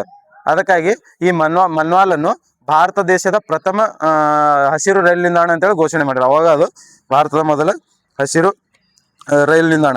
ಈ ಹರಿಯಾಣ 100% ವಿದ್ಯುದೀಕರಣ ಆಗೈತೆ ತಂದೆ. ಯಾವಾಗ ಘೋಷಣೆ ಮಾಡ್ಕೊಂಡೈತೆ ಹರಿಯಾಣ 100% ವಿದ್ಯುದೀಕರಣ? 2023 ನೋಡಿ ಸರ್. 2023ರಲ್ಲಿ ಹರಿಯಾಣ 100% ವಿದ್ಯುದೀಕರಣ ಅಂತೇಳಿ ಘೋಷಣೆ ಮಾಡ್ಕೊಂಡೈತಿ ನೋಡ್ರಿ. ಈ ಕೆಲವೊಂದು ಫ್ಯಾಕ್ಟ್ರಿಗಳು ಅದಾವಲ್ಲ, ರೈಲು ಬೋಗಿಗಳ ಫ್ಯಾಕ್ಟ್ರಿ ಎಲ್ಲಿ ಐತಿ? ಪೆರಂಬದೂರ್ ಒಂದು, ಮತ್ ಇನ್ನೊಂದು ಕಪೂರ್ತಲಾ, ಪಂಜಾಬ್ನ ಕಪೂರ್ತಲಾ ಮತ್ತು ಪೆರಂಬದೂರ್ ನೋಡ್ರಿ. ಚೆನ್ನೈನ ಪೆರಂಬದೂರ್ ಮತ್ತು ಪಂಜಾಬ್ನ ಕಪೂರ್ತಲಾದಲ್ಲಿ ರೈಲು ಬೋಗಿಗಳ ಕಾರ್ಖಾನೆ ಐತಿ. ಡೀಸೆಲ್ ಲೋಕೋಮೆಟಿವ್, ಡೀಸೆಲ್ ಇಂಜಿನ್ ಯಾವ್ದ? ವಾರಣಾಸಿ ಅಲ್ಲ. ಡೀಸೆಲ್ ಲೋಕೋಮೋಟಿವ್ ಅಂತಂದ್ರೆ ವಾರಣಾಸಿ ನೋಡ್ರಿ. ಇವು ಕ್ವಶನ್ ಕೇಳ್ಯಾರ, ಇವು ಕ್ವಶನ್ ಕೇಳ್ಯಾರ, ಅದಕ್ಕೆ ಹೇಳತ್ತೀನಿ. ಕ್ವಶನ್ ಕೇಳಿಕಂದ್ರೆ ಹೇಳಲ್ಲ. ಇವು ಡೀಸೆಲ್ ಲೋಕೋಮೋಟಿವ್ ಅದಾವ ನೋಡ್ರಿ, ವಾರಣಾಸಿ ಒಳಗೈತಿ ನೋಡ್ರಿ. ಡೀಸೆಲ್ ಲೋಕೋಮೋಟಿವ್ ಅಂದ್ರೆ ಡೀಸೆಲ್ ನಿಂದ ಹೋಗುವಂತ ಅದ ಇಂಜಿನ್ ತಯಾರು ಮಾಡುವ ಕೇಂದ್ರ ಅಂತಂದ್ರ ವಾರಣಾಸಿ ಒಳಗ್ ಕಂಡು ಬರ್ತೈತಿ. ರೈಲು ಗಾಲಿ ಎಲ್ಲಿ ಐತಿ? ನಮ್ದೊಂದು ಯಲಹಂಕ, ಒಂದ್ ನಮ್ದು. ಇನ್ನೊಂದು ದುರ್ಗಾಪುರ, ವೆಸ್ಟ್ ಬೆಂಗಾಲ್ ದುರ್ಗಾಪುರ ಐತಿ ನೋಡ್ರಿ. ರೈಲು ಗಾಲಿ ನಮ್ದು ಯಲಹಂಕ ಒಂದ, ಬೆಂಗಳೂರಿನ ಯಲಹಂಕ ಒಂದ, ವೆಸ್ಟ್ ಬೆಂಗಾಲ್ ದುರ್ಗಾಪುರ. ರೈಲು ಗಾಲಿಯನ್ನು ಉತ್ಪತ್ತಿ ಮಾಡುವ ಕಾರ್ಖಾನೆಗಳು ಕಂಡು ಬರ್ತಾವ ನೋಡ್ರಿ. ನೆಕ್ಸ್ಟ್ ಇಂಡಿಯನ್ ರೈಲ್ವೆ ಮಾಸ್ಕಾಟ್ ಏನೈತಿ? ಇದು ಮಾಸ್ಕಾಟ್ SSC ಕ್ವಶನ್ ಕೇಳ್ಯಾರ ನೋಡ್ರಿ. ಇಂಡಿಯನ್ ರೈಲ್ವೆ ಮಾಸ್ಕಾಟ್ ಏನೈತ್ರಿ ಅಂದ್ರೆ ಏನೋ ಭೋಲು ಎಂಬ ಆನೆ ಅಂತ ನೋಡ್ರಿ. ಭೋಲು ಒಂಥರ ಎರಡ್ ಕಾಲ ಮೇಲೆ ಹಿಂಗ್ ನಿಂತ ಹಿಂಗ್ ಆನೆ ಮಾಡೈತದ ಹಿಂಗ್ ಕೈ ಮ್ಯಾಗ. ಭೋಲು ಎಂಬ ಆನೆ ನೋಡ್ರಿ. ಇಂಡಿಯನ್ ರೈಲ್ವೆ ಮಸ್ಕಾಟ ಭೋಲು ಎಂಬ, ಹಂಗ ನೆನಪಿಟ್ಕೋರಿ. ಒಂದೊಂದ್ಸತಿ ಡೈರೆಕ್ಟ್ ಅಲ್ಲಿ ಕ್ವಶನ್ ತೆಗೆದು ಇಟ್ಬಿಡ್ತಾರ. ಭೋಲು ಎಂಬ ಆನೆ ನೋಡ್ರಿ, ಇಂಡಿಯನ್ ರೈಲ್ವೆ ಮಸ್ಕಾಟ ಭೋಲು ಎಂಬ ಆನೆ ಕಂಡು ಬರ್ತೈತಿ ನೋಡ್ರಿ. ಇವು ಬೇರೆ ಬೇರೆ ಫ್ಯಾಕ್ಟ್ರಿಗಳು ಇನ್ನು ಬಹಳಷ್ಟು ಕಂಡು ಬರ್ತಾವ. ಇಂಪಾರ್ಟೆಂಟ್ ಇಷ್ಟು ನೆನ್ಪಿಟ್ರಿ ಸಾಕು. ಈಗ ನೆಟ್ ಜೀರೋ ಕಾರ್ಬನ್ ಮಾಡ್ಬೇಕಂತ ಮಾಡಿವಲ್ಲ ಸರ್, ನಮ್ದು 2030 ರೈಲ್ವೆದಾಗ ನೆಟ್ ಜೀರೋ ಕಾರ್ಬನ್ ಐತೈತಿ. 50 ವರ್ಲ್ಡ್ ಒಳಗೈತಿ, 70 ಇಂಡಿಯಾ ಐತಿ. ಹೌದಲ್ಲ? 2070 ಇಂಡಿಯಾ ನೆಟ್ ಜೀರೋ ಕಾರ್ಬನ್ ಮಾಡ್ಬೇಕಂತ ಮಾಡಿವಿ.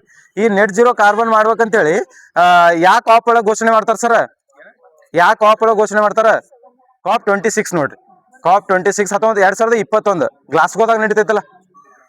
COP 26 ಗ್ಲಾಸ್ಗೋದಾಗ ನಡಿತೈತಿ ನೋಡ್ರಿ. ಆ COP 26 ಒಳಗ ಇದನ್ನು ಘೋಷಣೆ ಮಾಡ್ತಾರೆ. ಈ COP 30 ಅಲ್ಲಿ ಈ 2026 COP ಎಷ್ಟನೇ COP ಇದು? 30 ಹೌದಲ್ಲ? 31 ಎಲ್ಲಿದೆ? ಅದ ಎಲ್ಲಿ ಐತಿ? ಅಜರ್ಬೈಜಾನ್ದ ಬಾಕು. COP 31 ಅಂತಂದ್ರ ಅಜರ್ಬೈಜಾನ್ದ. ಮತ್ತೆ ಅದನ್ನ ಹೇಳತ್ತಿಲ್ಲ ನೀನು. ಯಾವ್ದೈತಿ? 31 ಯಾವ್ದೈತಿ? ಹಾ,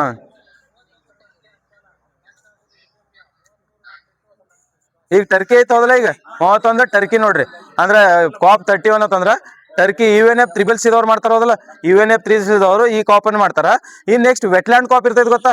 ಈ ವೆಟ್ಲ್ಯಾಂಡ್ ಕಾಪ್ ಎಷ್ಟು ವರ್ಷಕ್ಕೊಮ್ಮೆ ಹಮ್ಕೊಂತಾರ? ವೆಟ್ಲ್ಯಾಂಡ್ ಕಾಪ್ ಎವ್ರಿ 3 ಇಯರ್ ನೋಡ್ರಿ. ವೆಟ್ಲ್ಯಾಂಡ್ ಕಾಪ್ ಎವ್ರಿ 3 ಇಯರ್. UNCCD ಡೆಸರ್ಟಿಫಿಕೇಶನ್ ಬರ್ತೈತಿ, ಮರುಭೂಮೀಕರಣದ ಕಾಪ್ ಇರ್ತೈತಿ ಇನ್ನೊಂದು. ಆ ಮರುಭೂಮೀಕರಣದ ಕಾಪ್ ಪ್ರತಿ 2 ವರ್ಷಕ್ಕೊಮ್ಮೆ ಹಮ್ಕೊಂತಾರ ನೋಡ್ರಿ. ಮರುಭೂಮೀಕರಣದ ಕಾಪ್ ಪ್ರತಿ 2 ವರ್ಷಕ್ಕೊಮ್ಮೆ. ಈ ವೆಟ್ಲ್ಯಾಂಡ್ ಕಾಪ್ ಐತಿ ನೋಡ್ರಿ, ಇದು ಪ್ರತಿ 3 ವರ್ಷಕ್ಕೊಮ್ಮೆ ಹಮ್ಕೊಂತಾರ. ಇಲ್ಲಿ ಐತಲ್ಲ ಈ ಮರುಭೂಮೀಕರಣ UNCCD ಈಗ ರೀಸೆಂಟ್ COP 16 ಇಲ್ಲಿ ಐತಿ ನೋಡ. ಈ COP 16 ಐತಿ ಈ ವರ್ಷ 2026. UNCCD CBD ಸಾರಿ, CBD ಅಲ್ಲ, CCD ನೋಡೊಂದ್ಸಲ. COP 16 ನೋಡು. COP 16 ಇಲ್ಲ 17 ನೋಡು.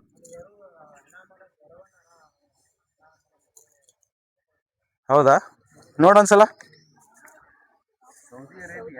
ಸೌದಿ ಅರೇಬಿಯಾ ಅದಲ್ಲ, ಸೌದಿ ಅರೇಬಿಯಾ ನೋಡ್ರಿ. COP 16 and 17 ಅದು. COP 16 ನೋಡಿ 2026 24 ನಡೆದಿತ್ತಿಂದ 24 ಎಲ್ಲಿ ನಡೆದೈತಿ? ಅಲ್ಲ, 26 ಸೌದಿ ಅರೇಬಿಯಾ. ಈಗ 2026 ಸೌದಿ ಅರೇಬಿಯಾ COP 16 ನೋಡ್ರಿ. UNCCD United nation convention compact desertification ಅಂತ ಬರ್ತೈತಿ.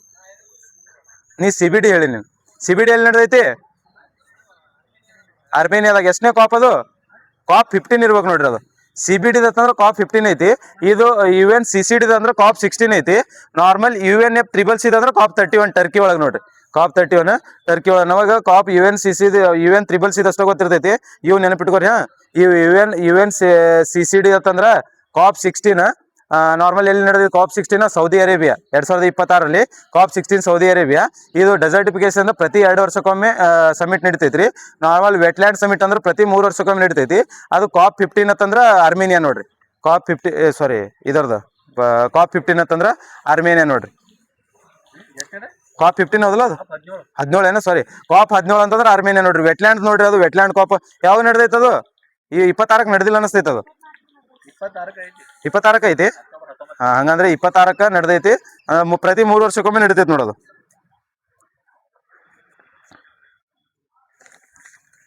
ನೆಕ್ಸ್ಟ್ ಕ್ವಶನ್ ನೋಡು.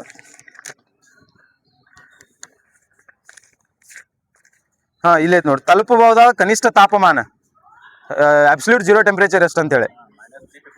ಎಷ್ಟು? 59? 273 ಅಲ್ಲ -273 ಮುಂದೇನ್ರ ಐತೆ ಇಲ್ಲ ಅದಕ್ಕೆ ಸೆಲ್ಸಿಯಸ್ ನೋಡ್ರಿ ಸರ್ ಸೆಲ್ಸಿಯಸ್ -273 ° ಕೆಲ್ವಿನ್ ಅಂದ್ರೆ 0 -273 ° ಸೆಲ್ಸಿಯಸ್ -273.15 ಪಾಯಿಂಟ್ ನೆನ್ಪಿಟ್ಕೋರಿ ಆಪ್ಷನ್ದಾಗ ಪಾಯಿಂಟ್ ಕೊಟ್ಟಾನವ -273.15 ° ಸೆಲ್ಸಿಯಸ್ ನೋಡ್ರಿ ಅಬ್ಸಲ್ಯೂಟ್ ಜೀರೋ ಟೆಂಪರೇಚರ್ ಅಂತಂದ್ರ -273.15 ° ಸೆಲ್ಸಿಯಸ್. ಇದೇ ಏನಾದ್ರು ಫ್ಯಾರನಿಟ್ ಒಳಗೆ ಕೇಳಿದ್ರೆ ಎಷ್ಟೈತಿ 459.67 ಫ್ಯಾರನಿಟ್ ನೋಡ್ರಿ ಮೈನಸ್ ಅದನ್ನು -459.67 ಫ್ಯಾರನಿಟ್ ಅಂದ್ರೆ ಇದು ಫ್ಯಾರನಿಟ್ ಒಳಗೆ ನೋಡ್ರಿ ಅಬ್ಸಲ್ಯೂಟ್ ಜೀರೋ ಟೆಂಪರೇಚರ್ ಅಂತಂದ್ರೆ ಏನ್ರಿ ಅಂದ್ರೆ ಕೊನೆಗಾಗಿ ಟೆಂಪರೇಚರ್. ಈಗ ಯಾವ್ದಾದ್ರು ಇಂಜಿನ್ ಐತ್ ನೋಡ್ರಿ ಈ ಅಬ್ಸಲ್ಯೂಟ್ ಜೀರೋ ಟೆಂಪರೇಚರ್ ಇದು ಥರ್ಮೋಡೈನಾಮಿಕ್ ಎಷ್ಟೇ ಲಾ ಹೇಳ್ತೈತೆ ಅಬ್ಸಲ್ಯೂಟ್ ಜೀರೋ ಟೆಂಪರೇಚರ್ ಬಗ್ಗೆ. ಥರ್ಮೋಡೈನಾಮಿಕ್ ಒಳಗೆ ಟೋಟಲ್ ಎಷ್ಟು ಲಾ ಕಂಡು ಬರ್ತಾವ್ರಿ 4 ಲಾ ಕಂಡು ಬರ್ತಾವಲ್ಲ. ಥರ್ಮೋಡೈನಾಮಿಕ್ ಒಳಗ ಟೋಟಲ್ 4 ನಿಯಮಗಳು ಕಂಡು ಬರ್ತಾವ. ಆ 4 ನಿಯಮಗಳಲ್ಲಿ ಇದು ಎಷ್ಟನೇ ನಿಯಮವನ್ನು ತಿಳಿಸ್ತೈತಿ. ಮತ್ 4ನೇ ನಿಯಮ ಇಲ್ಲೇ ಇಲ್ಲ ಮತ್ ಅದ್ರಾಗ 4ನೇ ಯಾರು ಅನ್ಬೇಡ್ರಿ. 0th ಲಾ ಅಂತೇಳಿ ಫಸ್ಟಿಗೆ ಒಂದ್ ಬರ್ತೈತಿ. ಉಳ್ಕಿದ ಟೋಟಲ್ 3 ನಿಯಮಗಳು ಬರ್ತಾವ. ಟೋಟಲ್ ಎಲ್ಲ ಸೇರಿ 4 ನಿಯಮಗಳು ಥರ್ಮೋಡೈನಾಮಿಕ್ ಕಂಡು ಬರ್ತಾವ. ಈ ಇದು ಅಬ್ಸಲ್ಯೂಟ್ ಜೀರೋ ಟೆಂಪರೇಚರ್ ಬಗ್ಗೆ ಹೇಳುವ ನಿಯಮ ಯಾವ್ದ 3ನೇ ನಿಯಮ ನೋಡ್ರಿ. 3ನೇ ನಿಯಮ ಈ ಅಬ್ಸಲ್ಯೂಟ್ ಜೀರೋ ಟೆಂಪರೇಚರ್ ಅಂದ್ರೆ ಏನ್ ಗೊತ್ತೇನಾ. ಇಲ್ಲಿ ಏನಾದ್ರು ನೀ ಅಬ್ಸಲ್ಯೂಟ್ ಜೀರೋ ಟೆಂಪರೇಚರ್ ಯಾವ್ದಾದ್ರು ಏನಾದ್ರು ತಂದಿ ಅಂತ ತಿಳ್ಕೊ. ಈಗ ನಿನಗ ಈಗ ಯಾವ್ದಾದ್ರು ಸೌರ ವಿದ್ಯುತ್ ಮೇಲೆ ಈಗ ಸೋಲಾರ್ ಅಥವಾ ಈ ಹೀಟ್ ಎನರ್ಜಿ ಮೇಲೆ ವರ್ಕ್ ಮಾಡುವಂತ ಯಾವ್ದಾದ್ರು ಇಂಜಿನ್ಗಳು ಅದಾವ ಅಂತ ತಿಳ್ಕೊರಿ.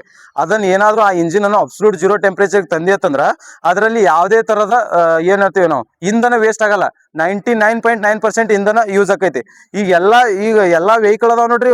ಎಲ್ಲಾ ವೆಹಿಕಲ್ಗಳಲ್ಲಿ 99% ಇಂಧನ ಯೂಸ್ ಮಾಡ್ಕೊಳಕ್ಕಾಗಲ್ಲ. ನಾವು ಅದು ಮಾಡ್ಕೊಳಕ್ ಸಾಧ್ಯನೇ ಇಲ್ಲ. ಮತ್ತೆ ಅಬ್ಸಲ್ಯೂಟ್ ಜೀರೋ ಟೆಂಪರೇಚರ್ ತರ್ಬೇಕಂದ್ರೆ ಅಷ್ಟು ಇದು ಇಲ್ಲ. ಅಬ್ಸಲ್ಯೂಟ್ ಜೀರೋ ಟೆಂಪರೇಚರ್ ತರಕ ಬಹಳ ಕಷ್ಟ ಇರುತ್ತೆ. ಇವೆಲ್ಲ ಈಗ ಇದು ಲಾಸ್ಟ್ನೇ ಲಾ ಏನ್ ಹೇಳ್ತೈತಂದ್ರ ಥರ್ಡ್ ಲಾ ಆಫ್ ಥರ್ಮೋಡೈನಾಮಿಕ್ ಏನ್ ಹೇಳ್ತೈತಂದ್ರ ಯಾವ್ದಾದ್ರು ವಸ್ತುವನ್ನು ಕೊನೆಗೆ ಅಂದ್ರೆ ಈ ಪ್ರತಿಯೊಂದು ವಸ್ತು ಐತ್ ನೋಡ್ರಿ. ಈಗ ತನ್ನ ಎನರ್ಜಿಯ ಸ್ವಲ್ಪ ಪ್ರಮಾಣದಲ್ಲಿ ಎನರ್ಜಿ ಯೂಸ್ ಮಾಡ್ಕೊಂಡ ಉಳಿದವನ್ನು ಈ ಅಟ್ಮಾಸ್ಫಿಯರ್ದಾಗ ಉಷ್ಣ ರೂಪದಲ್ಲಿ ಬಿಟ್ಕೊಡ್ತೈತೆ ಅಂತ ಹೇಳ್ತಾನೆ. ಈ ಅಬ್ಸಲ್ಯೂಟ್ ಜೀರೋ ಟೆಂಪರೇಚರ್ ಅಂತಂದ್ರ 99.9% ಎನರ್ಜಿಯನ್ನು ಯೂಸ್ ಮಾಡ್ಕೋಬಹುದು ಅಂತೇಳಿ ಈ ಥರ್ಮೋಡೈನಾಮಿಕ್ ಲಾ ಹೇಳ್ತೈತೆ ನೋಡ್ರಿ. ಅಂದ್ರೆ ಡಿಸಾರ್ಡರ್ ಬಗ್ಗೆ ಹೇಳಿರ್ತಕ್ಕಂಥ ಲಾ ನೋಡ್ರಿ. ಅಂದ್ರೆ ಯೂನಿವರ್ಸಲ್ ಡಿಸಾರ್ಡರ್ ಅಂತಂದ್ರೆ ಇಲ್ಲಿ ಕಣಗಳ ಚಲನೆ ಅಂತಂದ್ರೆ ಒಂದ್ ಕಣಗಳ ಈ ಡಿಸಾರ್ಡರ್ ಅಂತಂದ್ರೆ ಏನ್ರಿ ಡಿಸಾರ್ಡರ್ ಮೀನಿಂಗ್ ಏನು ಅಲ್ಲ. ಡಿಸಾರ್ಡರ್ ಅಂತಂದ್ರೆ ಇದು ಡಿಸಾರ್ಡರ್ ಎಂಟ್ರೋಪಿ ಅನ್ನೋ ವರ್ಡ್ ಅನ್ನು ಇಲ್ಲಿ ಯೂಸ್ ಮಾಡ್ತಾರೆ ನೋಡ್ರಿ. ಥರ್ಮೋಡೈನಾಮಿಕ್ ಥರ್ಡ್ ಲಾ ಒಳಗೆ ಎಂಟ್ರೋಪಿ ಅಂದ್ರೆ ಡಿಸಾರ್ಡರ್ ಅಂತೇಳಿ. ಈ ಯೂನಿವರ್ಸ್ ಒಳಗೆ ನೋಡ್ರಿ, ಯೂನಿವರ್ಸ್ ಒಳಗೆ ಇವೆಲ್ಲ ಬೇರೆ ಬೇರೆ ಪ್ಲಾನೆಟ್ ಅದಾವ ನೋಡ್ರಿ. ಒಂದ ಕಡೆ ಇದ ಪ್ಲೇಸ್ ಒಳಗ ಅದಾವ ಅಂತ ಎಲ್ಲಿ ಹಿಂಗೆಲ್ಲ ಡಿಸಾರ್ಡರ್ ಆಗಿ ಹೆಂಗ್ ಬೇಕಾದಂಗ ಅದಾವಲ್ಲ ಹಂಗ ಇವೆಲ್ಲ ನಕ್ಷತ್ರಗಳು ಆತಿವೆಲ್ಲ ಹಂಗ ಈ ಎಂಟ್ರೋಪಿ ಬಗ್ಗೆ ತಿಳಿಸ್ಕೊತ ಅಂದ್ರೆ ಡಿಸಾರ್ಡರ್ ಬಗ್ಗೆ ಇವು ಕಣಗಳು ಹೆಂಗ್ ಬೇಕಾದಂಗ ಎಲ್ಲಿ ಚಲಿಸ್ತಾವ ಅಂತೇಳಿ ಅದ್ರ ಬಗ್ಗೆ ತಿಳಿಸ್ತಕ್ಕಂಥ ಲಾ ಅಂತಂದ್ರ ಇವು ಥರ್ಮೋಡೈನಾಮಿಕ್ ಥರ್ಡ್ ಲಾ ನೋಡ್ರಿ. ಸೆಕೆಂಡ್ ಲಾ ಅದ್ರ ಬಗ್ಗೆ ಹೇಳ್ತೈತಿ. ಅದರ ಅಪ್ಲಿಕೇಶನ್ ಏನು ಫ್ರಿಜ್ ನೋಡ್ರಿ. ನಮ್ ರೆಫ್ರಿಜರೇಟರ್ ಬರ್ತೈತಲ್ಲ ರೆಫ್ರಿಜರೇಟರ್ ಥರ್ಮೋಡೈನಾಮಿಕ್ ಸೆಕೆಂಡ್ ಲಾ ಮೇಲೆ ಕೆಲಸ ಮಾಡ್ತೈತಿ ನೋಡ್ರಿ. ಥರ್ಮೋಡೈನಾಮಿಕ್ ಸೆಕೆಂಡ್ ಲಾ ಮೇಲೆ ಕೆಲಸ ಮಾಡ್ತೈತಿ. ಫಸ್ಟ್ ಲಾ ಏನ್ ಹೇಳ್ತೈತಿ ಎನರ್ಜಿ ಕನ್ಸರ್ವೇಷನ್ ಬಗ್ಗೆ ಹೇಳ್ತೈತಿ ನೋಡ್ರಿ. ಫಸ್ಟ್ ಲಾ ಏನ್ ಹೇಳ್ತೈತಿ ಅಂದ್ರ ಎನರ್ಜಿ ಕನ್ಸರ್ವೇಷನ್ ಏನ್ ಹೇಳ್ತೈತಿ. ಎನರ್ಜಿ ಸೃಷ್ಟಿಸಲು ಸಾಧ್ಯವಿಲ್ಲ, ನಾಶಗೊಳಿಸಲು ಸಾಧ್ಯ ಇಲ್ಲ. ಇದನ್ನು ಒಂದು ಫಾರ್ಮ್ ನಿಂದ ಮತ್ತೊಂದು ಫಾರ್ಮ್ಗೆ ವರ್ಗಾವಣೆ ಮಾಡಬಹುದು ಅಂತ ಹೇಳ್ತೈತೆ. ಅದಲ್ಲ energy neither be created nor be destroyed, it can transfer to one form to another form ಅಂತೇಳಿ ಈ ಫಸ್ಟ್ ಲಾ ಆಫ್ ಥರ್ಮೋಡೈನಾಮಿಕ್ ಹೇಳ್ತೈತಿ ನೋಡ್ರಿ. ಫಸ್ಟ್ ಲಾ ಆಫ್ ಥರ್ಮೋಡೈನಾಮಿಕ್ ಹೇಳ್ತಾ ಬರ್ತೈತಿ. ಇವು ಲಾಗಳು ಕೆಲವೊಂದು ಗೊತ್ತಿರ್ಲಿ. ನಮಗೆ ಫ್ರೀಜ್ ಒಂದ ಗೊತ್ತೈತಿ. ಫ್ರಿಜ್ ಅದ್ರ ಮೇಲೆ ಕೆಲಸ ಮಾಡ್ತೈತೆ ಅಂದ್ರೆ 2ನೇ ಲಾ ಮೇಲೆ ಅಂತ ಹೇಳ್ಬಿಡ್ತೀವಿ. ಪರಿಣಾಮ ಯಾವ್ದಂತ ಕೇಳಿದ್ರೆ ಪೆಲ್ಟಿಯರ್ ಪರಿಣಾಮ ನೋಡ್ರಿ. ಫ್ರಿಜ್ ಎದ್ರ ಮೇಲೆ ಕೆಲಸ ಮಾಡ್ತೈತೆ ಅಂದ್ರೆ ಪೆಲ್ಟಿಯರ್ ಪರಿಣಾಮದ ಮೇಲೆ ಕೆಲಸ ಮಾಡ್ತೈತೆ. ಅಬ್ಸಲ್ಯೂಟ್ ಜೀರೋ ಟೆಂಪರೇಚರ್ ತಂದಿವಿ ಇಲ್ಲಿ. ಇನ್ನೊಂದು ಟ್ರಿಪಲ್ ಪಾಯಿಂಟ್ ಟೆಂಪರೇಚರ್ ಅಂತ ಬರುತ್ತೆ. Triple point temperature of water ಅಂತ ಬರುತ್ತೆ. ಅಂದ್ರೆ ಈ ನೀರ್ ಐತ್ ನೋಡ್ರಿ 3 ಹಂತದಲ್ಲೂ ಇರ್ಬೇಕು ಇಲ್ಲಿ. ಈ ನೀರ್ ಒಂದ್ ಕಡೆ ದ್ರವನೂ ಇರ್ಬೇಕ, ಒಂದ್ ಕಡೆ ಘನನೂ ಇರ್ಬೇಕ, ಒಂದ್ ಕಡೆ ಅನಿಲ ರೂಪದಾಗ ಇರ್ಬೇಕ. ಆ 3 ಸ್ಟೇಟ್ ಒಂದ ಕಡೆ ಕಂಡು ಬಂದ್ರ ಅದನ್ನ ಟ್ರಿಪಲ್ ಪಾಯಿಂಟ್ ಅಂತ ಕರಿತೀವಿ. ಈ triple point temperature of the water ಎಷ್ಟೈತಿ 0.01 degree Celsius. 0.01 degree Celsius triple point temperature of the water ರೀ. Triple point pressure of the water ಎಷ್ಟ್ರಿ 0.0006 millibar at atmospheric pressure ಇರ್ತೈತಿ ನೋಡ್ರಿ. ಈ ಅಟ್ಮಾಸ್ಫಿಯರ್ದಾಗ ಪ್ರೆಷರ್ ಇರ್ತೈತಿ ನೋಡ್ರಿ. ಆ ಅಟ್ಮಾಸ್ಫಿಯರ್ ಪ್ರೆಷರ್ ಅಂದ್ರೆ ವಾತಾವರಣದಲ್ಲಿರುವ ಪ್ರೆಷರ್ ಅನ್ನು ಕಂಪೇರ್ ಮಾಡಿದ್ರ 0.006 ಮಿಲಿ ಬಾರ್ ಏನಾದ್ರು ಕಂಡು ಬಂದ್ರ ಅದನ್ನು ಟ್ರಿಪಲ್ ಪಾಯಿಂಟ್ ಪ್ರೆಷರ್ ಅಂತ ಕರಿತೀವಿ ನೋಡ್ರಿ. Triple point pressure of the water ಅಂತಂದ್ರೆ 0.006 milli bar. Triple point temperature of the water ಅಂತಂದ್ರೆ 0.01 ಡಿಗ್ರಿ ಸೆಲ್ಸಿಯಸ್ ನೋಡ್ರಿ. 0.01 ಡಿಗ್ರಿ ಪ್ರೆಷರ್ ಅಂದಾಗ ಮತ್ತೆ ಸೆಲ್ಸಿಯಸ್ ಹಾಕ್ಬೇಡ. ಪ್ರೆಷರ್ ಅಂದ್ರೆ ಪ್ರೆಷರ್ ಮಿಲಿ ಬಾರ್ದಾಗ ಕನ್ಸಿಡರ್ ಮಾಡ್ತೀವಿ. ಈ ಟೆಂಪರೇಚರ್ ಅಂತಾರಾಷ್ಟ್ರೀಯ ಟೆಂಪರೇಚರ್ ಅನ್ನು ಅಳತೆ ಮಾಡುವ ಅಂತಾರಾಷ್ಟ್ರೀಯ ಮಾನ ಯಾವ್ದು. ಟೆಂಪರೇಚರ್ ಅನ್ನು ಇದು ಮಾಡುವ ಅಂತಾರಾಷ್ಟ್ರೀಯ ಮಾನ ಯಾವ್ದು ಕೆಲ್ವಿನ್ ಮತ್ತು ಸೆಲ್ಸಿಯಸ್ ಅಲ್ಲ ಮತ್ತು ಕೆಲ್ವಿನ್ ಒಳಗೆ ಅಂತಾರಾಷ್ಟ್ರೀಯ ಮಾನ ಎಲ್ಲ ಅಂದ್ರೆ ಈ ಪ್ಲಾನೆಟ್ ಅರ್ತ್ ಮ್ಯಾಗ ಎಲ್ಲ ಯೂಸ್ ಮಾಡೋದು ನಾವೆಲ್ಲ ಸೆಲ್ಸಿಯಸ್ ಒಳಗೆ ಯೂಸ್ ಮಾಡ್ತೀವಿ ನೋಡಂಗೆ. ಎಲ್ಲರೂ ಒಂದೇ ಥರ ಯೂಸ್ ಮಾಡೋದು ಅಂದ್ರೆ ಕೆಲ್ವಿನ್ ಅನ್ನು ಕನ್ಸಿಡರ್ ಮಾಡ್ತಾರೆ. ಎದರದಾದ್ರೂ ಟೆಂಪ್ರೇಚರ್ ಇದು ಹೇಳ್ಬೇಕಂದ್ರೆ ಕೆಲ್ವಿನ್ ಅನ್ನು ಕನ್ಸಿಡರ್ ಮಾಡ್ತಾನೆ ವರ್ಲ್ಡ್ ವೈಡ್ ಒಳಗೆ. ಹೌದಲ್ಲ, ಪ್ಲಾನೆಟ್ ಅರ್ತ್ ಮೇಲೆ ಏನೋ ಟೆಂಪ್ರೇಚರ್ ಮಾಡ್ಬೇಕಂದ್ರೆ ಕೆಲ್ವಿನ್ ಮೇಲೆ ಕನ್ಸಿಡರ್ ಮಾಡ್ತಾರೆ. ಅದಕ್ಕಾಗಿ ಅಂತಾರಾಷ್ಟ್ರೀಯ ಏಕಮಾನ ಅಂತಂದ್ರೆ ಕೆಲ್ವಿನ್ ಬರ್ತೈತೆ ನೋಡ್ರಿ. ಕೆಲ್ವಿನ್ ಅಂತಾರಾಷ್ಟ್ರೀಯ ಏಕಮಾನ ನೋಡ್ರಿ. ಇವಿಷ್ಟು ಇದ್ರ ಬಗ್ಗೆ ಇಷ್ಟು ಗೊತ್ತಿರಲಿ. ಸ್ವಲ್ಪ ಇದು ಫ್ಯಾರನೀಟ್ ಒಳಗೆ ಎಷ್ಟು ರೀ ಅಬ್ಸಲ್ಯೂಟ್ ಜೀರೋ ಟೆಂಪ್ರೇಚರ್? 459.67 ಹೌದಲ್ಲ, 459.67 ಪಾಯಿಂಟ್ ನೆನ್ಪಿಟ್ಕೋರಿ. ಪಾಯಿಂಟ್ ಕ್ವಶನ್ ಕೇಳತ್ತಾನ 459.67 ಡಿಗ್ರಿ ಸೆಲ್ಸಿಯಸ್. ಅದು ಅಂತಂದ್ರೆ ಸೆಲ್ಸಿಯಸ್, ಇದು ಸೆಲ್ಸಿಯಸ್ ಒಳಗಂದ್ರೆ 273.15 ನೋಡ್ರಿ. 273.15 ಡಿಗ್ರಿ ಸೆಲ್ಸಿಯಸ್. ಇದು ಕೆಲ್ವಿನ್ ಒಳಗತ್ತಂದ್ರೆ ಏನು? 0 degree Kelvin. Absolute zero temperature ಅಂತಂದ್ರೆ 0 ಡಿಗ್ರಿ ಕೆಲ್ವಿನ್ ಬರ್ತೈತೆ. ನೆಕ್ಸ್ಟ್ ಕ್ವಶನ್ ನೋಡ. ರಾಷ್ಟ್ರೀಯ ಕೈಮಗ್ಗ ದಿನವನ್ನು ಆಗಸ್ಟ್ 7ರಂದು ಆಚರಿಸಲಾಗುತ್ತದೆ. ಈ ಯಾವ ಚಳುವೆ ಪ್ರಾರಂಭದ ಸ್ಮರಣಾರ್ಥವಾಗಿ? ಸ್ವದೇಶಿ ಮೂವ್ಮೆಂಟ್ ಹೌದಲ್ಲ. ಎಷ್ಟು? 1905 ಆಗಸ್ಟ್ 7 ಹೌದಲ್ಲ. 1905 ಆಗಸ್ಟ್ 7ರಂದು ಈ ಸ್ವದೇಶಿ ಚಳವಳಿ ನಡೀತೈತಲ್ಲ, ಈ ಸ್ವದೇಶಿ ಚಳವಳಿಯ ಸ್ಮರಣಾರ್ಥಕವಾಗಿ ಕೈಮಗ್ಗ ದಿನವನ್ನು ಆಚರಣೆ ಮಾಡ್ತಾರೆ. ಆಗಸ್ಟ್ 7ಕ್ಕೆ ಮತ್ತೆ ಯಾವ ದಿನ ಆಚರಣೆ ಮಾಡ್ತಾರೆ? ಜಾವ್ಲಿನ್ ಡೇ ಹೌದಲ್ಲ. ಯಾವಾಗ ಎಷ್ಟು ಚಿನ್ನದ ಪದಕ ಯಾವಾಗ ಪಡಿತಾನೆ, ಯಾವಾಗ ವಸಿತಾನೆ ಜಾವ್ಲಿನ್? 2023 ಹಾ, 2021 ಆಗಸ್ಟ್ 7ರಂದು ಅವ ಜಾವ್ಲಿನ್ದನು ಚಿನ್ನ ಗೆಲ್ತಾನಲ್ಲ. ಅದಕ್ಕಾಗಿ ಈ ಜಾವ್ಲಿನ್ ದಿನ ಅಂತೇಳಿ ಆಗಸ್ಟ್ 7ರಂದು ಜಾವ್ಲಿನ್ ದಿನ ಆಚರಣೆ ಮಾಡ್ತಾರೆ.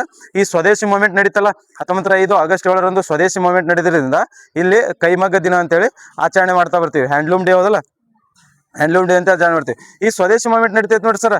ಈ ಸ್ವದೇಶಿ ಮೂವ್ಮೆಂಟ್ ಎದಕ್ಕೆ ನಡೀತೈತ್ರಿ? ಸ್ವದೇಶಿ ಮೂವ್ಮೆಂಟ್ ಅಂದ್ರಲ್ಲ, ಇದು ಸ್ವದೇಶಿ ಮೂವ್ಮೆಂಟ್ ಎದಕ್ಕೆ ನಡೀತೈತೆ ಅಂದ್ರೆ ನಮ್ಮ ದೇಶೀಯ ವಸ್ತುಗಳನ್ನು ಯೂಸ್ ಮಾಡ್ಕೋಬೇಕು.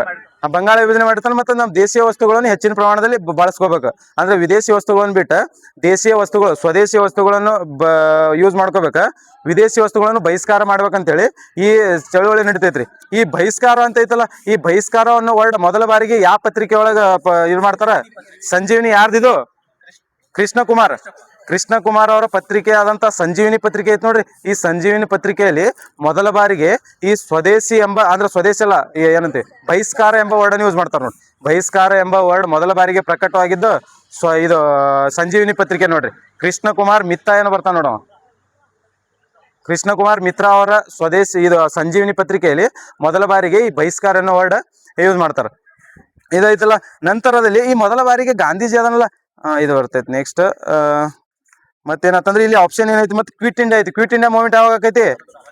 1942 ಆಗಸ್ಟ್ 8 ಹೌದಲ್ಲ. 1942 ಆಗಸ್ಟ್ 8ರಂದು ಈ ಕ್ವಿಟ್ ಇಂಡಿಯಾ ಮೂವ್ಮೆಂಟ್ ಆಕೈತಿ. ನೆಕ್ಸ್ಟ್ ನಾಗರಿಕ ಅಸಹಕಾರ ಚಳವಳಿ.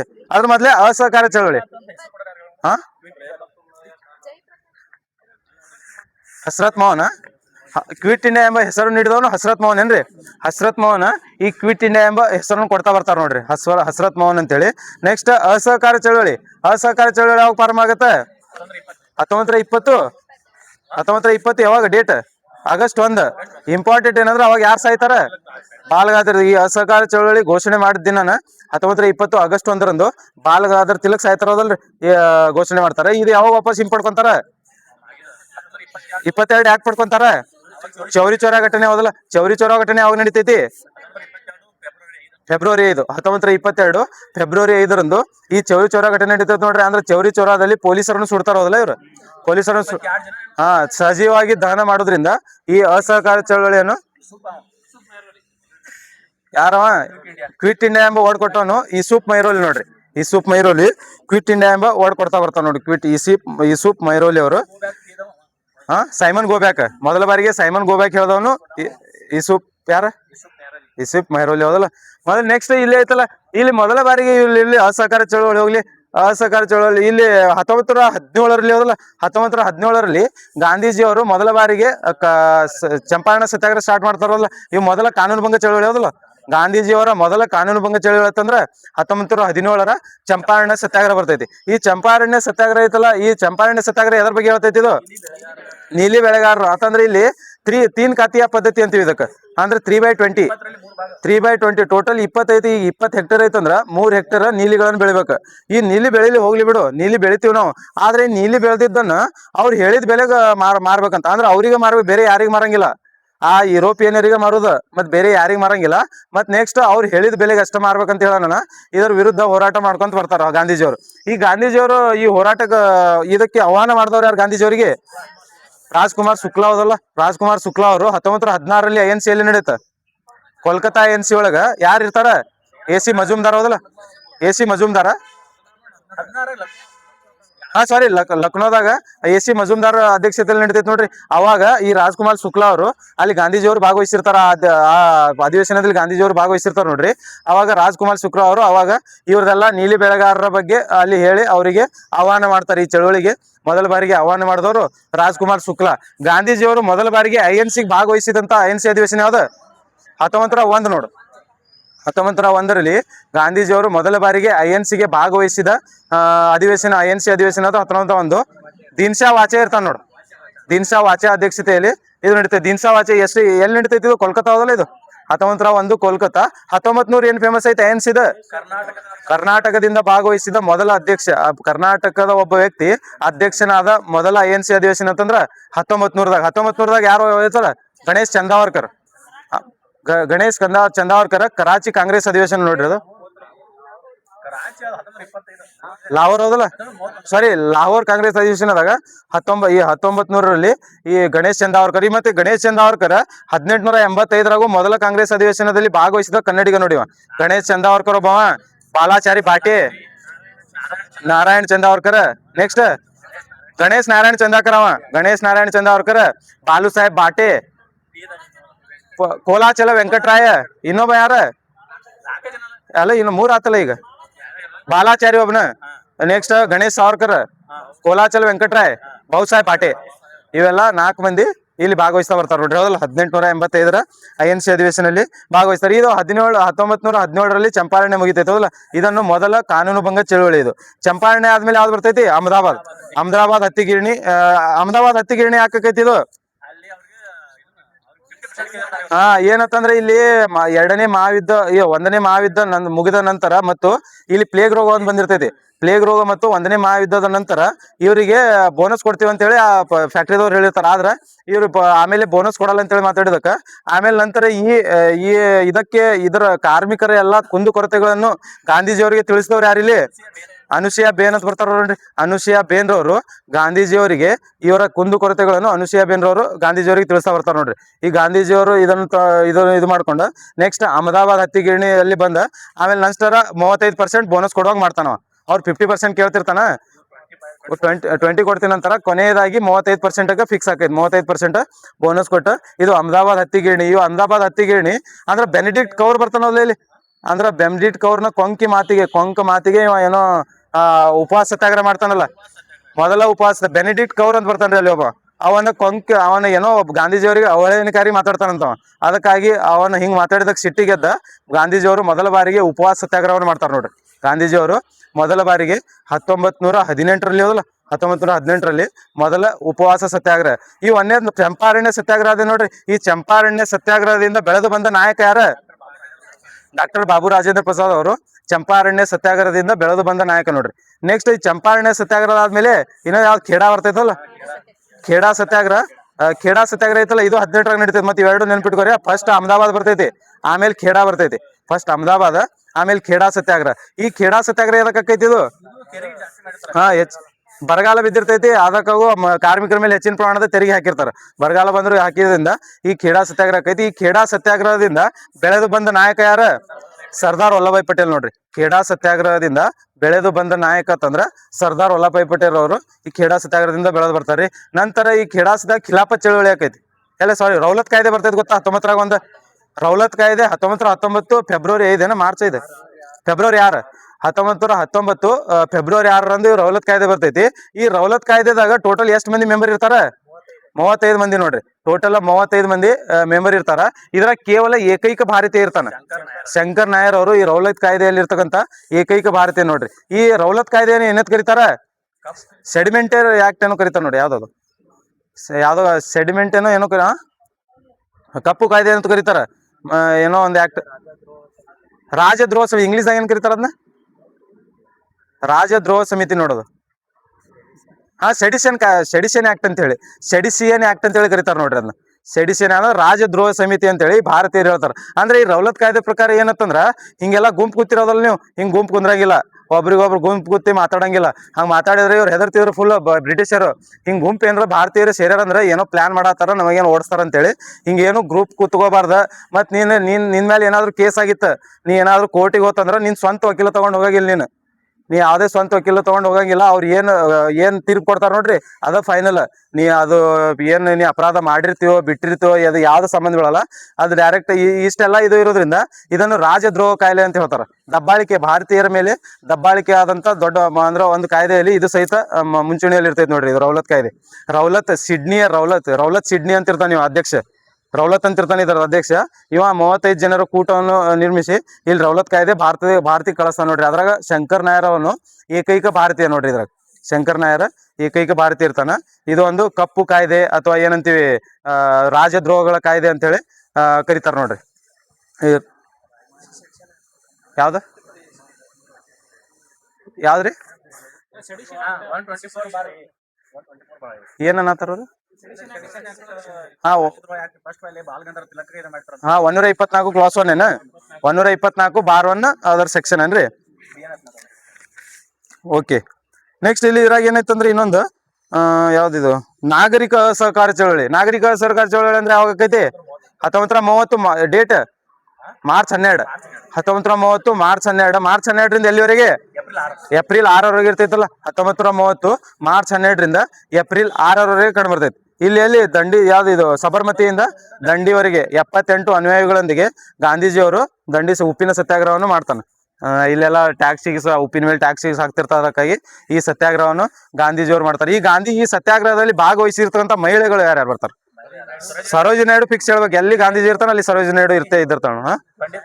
ಇದು ವಿಜಯಲಕ್ಷ್ಮಿ ಪಂಡಿತ್ ಅಂತ ಬರ್ತಾಳ. ನೆಕ್ಸ್ಟ್ ಸ್ವರೂಪ ರಾಣಿ, ಇನ್ನೊಬ್ಬರು 4 ಮಂದಿ ಇರ್ತಾರ. ಕಮಲಾದೇವಿ ಚಟ್ಟೋಪಾಧ್ಯಾಯ ಅಂತ ಬರ್ತಾರ ನೋಡ್ರಿ. ಕಮಲಾದೇವಿ ಚಟ್ಟೋಪಾಧ್ಯಾಯ ಯಾರ್ರಿ? ಒಂದೇದ ಸರೋಜಿನಿ ನಾಯ್ಡು, ಸ್ವರೂಪ ರಾಣಿ, ಕಮಲಾದೇವಿ ಚಟ್ಟೋಪಾಧ್ಯಾಯ, ಇನ್ನೊಬ್ರ ವಿಜಯಲಕ್ಷ್ಮಿ ಪಂಡಿತ್. ಇವ್ರು 4 ಮಂದಿ ಈ ಮೊದಲ ಉಪ್ಪಿನ ಸತ್ಯಾಗ್ರಹದಲ್ಲಿ ಭಾಗವಹಿಸಿದಂತ 4 ಮಹಿಳೆಯರು ನೋಡ್ರಿ. ಇವ್ರು 4 ಮಹಿಳೆಯರು ಕಂಡು ಬರ್ತಾರ. ಅತ್ಯಂತ ಹಿರಿಯ ವ್ಯಕ್ತಿ ಅಂತಂದ್ರೆ ಗಾಂಧೀಜಿ ಇರ್ತಾನ. ಅತ್ಯಂತ ಕಿರಿಯ ವ್ಯಕ್ತಿ ಅಂತಂದ್ರ ಮೈಲಾರ್ ಮಹದೇವಪ್ಪ ರೈಲ್ವೆ ಸ್ಟೇಷನ್ ಎಲ್ಲಿ ಕಂಡು ಬರ್ತೈತಿ? ಹಾವೇರಿ ಹೌದಲ್ಲ, Mylar Mahadevappa railway station Haveri. Next ಇಲ್ಲಿ ನಮ್ದ್ರಾಗ ಆಕೈತಲ್ಲ, ಇಲ್ಲಿ ನಮ್ದು ಆಕೈತಲ್ಲ ಅಂಕೋಲಾ ಉಪ್ಪಿನ ಸತ್ಯಾಗ್ರಹ. ಯಾವಾಗ ಆಕೈತಿ? 1930 ಮಾರ್ಚ್ 12 ನೋಡ್ರಿ. ಇದು ಮಾರ್ಚ್ 6ಕ್ಕೆ ಮುಗಿತೈತಿ. ಮಾರ್ಚ್ 12 ಏಪ್ರಿಲ್ 12ಕ್ಕೆ ನೋಡ್ರಿ. ಇದು ಏಪ್ರಿಲ್ 6ಕ್ಕೆ ಮುಗಿತೈತಿ. ಏಪ್ರಿಲ್ 12ಕ್ಕೆ ಅದು ಸ್ಟಾರ್ಟ್ ಆಕೈತಿ. ಹೌದಲ್ಲ? ಸರ್ ಕರೆಕ್ಟ್ ಐತಿ. ಏಪ್ರಿಲ್ 12ಕ್ಕೆ ಸ್ಟಾರ್ಟ್ ಆಕೈತಿ ನೋಡಿ. MP ನಾಯ್ಡು ಅವರ ಅಧ್ಯಕ್ಷತೆಯಲ್ಲಿ. ಇಲ್ಲಿ ಕೇರಳದಾಗ ಯಾರು ಅಧ್ಯಕ್ಷತೆ ವಹಿಸ್ಕೊಂತಾರ? ಕೆ ಕೆಳಪ್ಪನ ಅಧ್ಯಕ್ಷತೆ ವಹಿಸ್ಕೊಂತಾರ. ನೆಕ್ಸ್ಟ್ ಇಲ್ಲಿ ತಮಿಳ್ನಾಡ್ದಾಗ ಸಿ ರಾಜಗೋಪಾಲಾಚಾರಿ ಅವರು ವಹಿಸ್ಕೊಂತಾರ. ಮತ್ ಇನ್ನೊಬ್ರು ಬರ್ತಾರ ನೋಡ್ರಿ. ಆಂಧ್ರದಾಗ ಯಾರು ವಹಿಸ್ಕೊಂತಾರ? ಹನುಮಂತರಾಯ ಅಂತ ಬರ್ತಾರ ನೋಡ್ರಿ. ಹನುಮಂತರಾಯ ಅದಲ್ಲ, ಆಂಧ್ರದಾಗ ಹನುಮಂತರಾಯ ಅವರು ಇಲ್ಲಿ ಉಪ್ಪಿನ ಸತ್ಯಾಗ್ರಹದ ನೇತೃತ್ವವನ್ನು ವಹಿಸ್ಕೊಂತಾರ ನೋಡ್ರಿ. ನೆಕ್ಸ್ಟ್ ಇಲ್ಲಿ ಐತಲ್ಲ ಮತ್ತ ನಮ್ ಧ್ವಜ ಸತ್ಯಾಗ್ರಹ ಯಾವಾಗ ಆಕೈತಿ? ಡೇಟ್ ಗೊತ್ತಿರ್ಬೇಕು. ಏಪ್ರಿಲ್ 25, 1938. ಏಪ್ರಿಲ್ 25. ಜಲಿಯನ್ ವಾಲಾಬಾಗ್ ಅಂತಂದ್ರ 1919. ಏಪ್ರಿಲ್ 13. ಇದು ಏಪ್ರಿಲ್ 25 ನೋಡ್ರಿ. ಅದು 1919. ವಿದ್ರಾಸತ್ವ 1938. ಏಪ್ರಿಲ್ 11 ನೋಡ್ರಿ. ವಿದುರಾಸತ್ವ ಅಂತಂದ್ರ 1938 ಏಪ್ರಿಲ್ 11. ಇದು ಧ್ವಜ ಸತ್ಯಾಗ್ರಹ ಅಂತಂದ್ರ ಫಸ್ಟ್ ವಿದುರಾಸತ್ವ ಹೋದಲ್ಲ. ಫಸ್ಟ್ ವಿದುರಾಸತ್ವ, ಆಮೇಲೆ ಧ್ವಜ ಸತ್ಯಾಗ್ರಹ. ವಿದುರಾಸತ್ವ ಏಪ್ರಿಲ್ 11.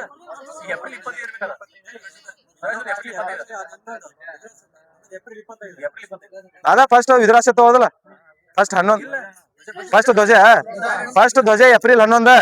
ಆಮೇಲೆ ವಿದುರಾಸತ್ವ ದೇವು ಯಾಕೋ ಏಪ್ರಿಲ್ ಫಸ್ಟ್ ಧ್ವಜ ಸತ್ಯಾಗ್ರಹ ಏಪ್ರಿಲ್ 11. 1938 ಏಪ್ರಿಲ್ 11 ಧ್ವಜ ಸತ್ಯಾಗ್ರಹ. ವಿದುರಾಸತ್ವ 1938 ಏಪ್ರಿಲ್ 25. ಈ ವಿದುರಾಸತ್ವ ನೇಮಕ ಮಾಡಿದ ಸಮಿತಿ ಯಾವ್ದ? ವೇಪಾ ರಮೇಶನ್ ಹೌದಲ್ಲ.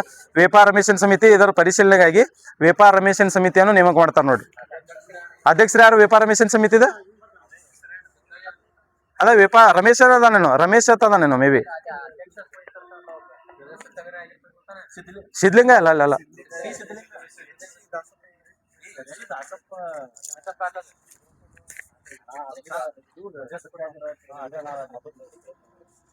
ಯಾರು ವಹಿಸಿರ್ತಾರ ಧ್ವಜ ಸತ್ಯಾಗ್ರಹ ಅಧ್ಯಕ್ಷರು? ಟಿ ಸಿದ್ಲಿಂಗಯ್ಯ ಹೌದಲ್ಲ. ಟಿ ಸಿದ್ಲಿಂಗಯ್ಯ ಅಧ್ಯಕ್ಷರು ವಹಿಸಿರ್ತಾರ. ಹಾ ತುಂಬೇಗೌಡ ನೋಡ್ರಿ, ಜಾಗ ಕೊಟ್ಟವನ್ ತುಂಬೇಗೌಡ. ಅಲ್ಲಿ ಉಪ್ಪು ಖರೀದಿ ಮಾಡ್ದವನ್ ಕೇಳ್ತಾರ ಹೊನ್ನಪ್ಪ ನೋಡ್ರಿ. ಅಲ್ಲಿ ಉಪ್ಪನ್ನು ಖರೀದಿ ಮಾಡ್ದವನ್ ಹೊನ್ನಪ್ಪ, ಜಾಗ ಕೊಟ್ಟವನ್ ತುಂಬೇಗೌಡ ನೋಡ್ರಿ. ಸ್ವಾಗತ ಅಲ್ಲಿ ಧ್ವಜ ಸತ್ಯಾಗ್ರಹದಾಗ ಟಿ ಸುನಂದಮ್ಮ ಅಲ್ಲಿ ಧ್ವಜ ಸತ್ಯಾಗ್ರಹದಲ್ಲಿ ಸ್ವಾಗತ ಹಿಂಗ್ ಬರ್ಬೇಕು ನೋಡ್ರಿ. ಇದು ಡಿಸ್ಕಷನ್ ಅನಸ್ತೈತಿ. ಸ್ವಾಗತ ಗೀತೆ ಆಡ್ದವ್ರು ಟಿ ಸುನಂದಮ್ಮ. ಇಲ್ಲಿ ಟಿ ಸುನಂದಮ್ಮ ಸ್ವಾಗತ ಗೀತೆ ಹೇಳ್ತಾರ. ನೆಕ್ಸ್ಟ್ ಇದು ಏನಲ್ಲಿ ಜಾಗ ಕೊಟ್ಟವ್ರು ತುಂಬೇಗೌಡ, ಅಲ್ಲಿ ಉಪ್ಪು ಖರೀದಿ ಮಾಡಿದವರು ಹೊನ್ನಪ್ಪ. ಯಾರ ಅದ ಹರಾಜ್ ಮಾಡ್ದವನ ಇವನ ಹೊನ್ನಪ್ಪ. ಹಾಗೆ ಕೊಂಡ್ಕೊಂಡವ ಹೊನ್ನಪ್ಪ, ಅದನ್ನ ಹರಾಜ್ ಮಾಡ್ದವನ್ ಯಾರ ಮತ್ತೆ ಸ್ವಾಮಿ ಅಂತ ಬರ್ತಾನೇನ್ರಿ? ವಿದ್ಯಾನಂದಿಲ್ಲ, ವಿದ್ಯಾನಂದಿಲ್ಲ, ಸ್ವಾಮಿ ಅಂತ ಏನೋದ ನೋಡು. ನಿತ್ಯಾನಂದ ಅಲ್ರಿ ಸರ್,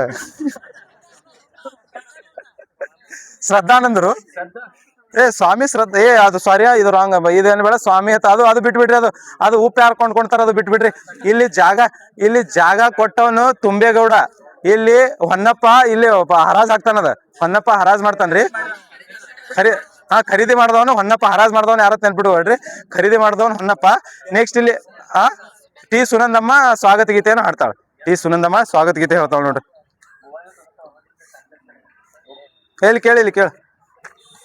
ಇತ್ತೀಚೆಗೆ ನಿವೃತ್ತಿ ಹೊಂದಿದ ಏಷ್ಯಾದ ಪ್ರಥಮ ಮಹಿಳಾ ಲೋಕೋ ಪೈಲಟ್ ಯಾರು?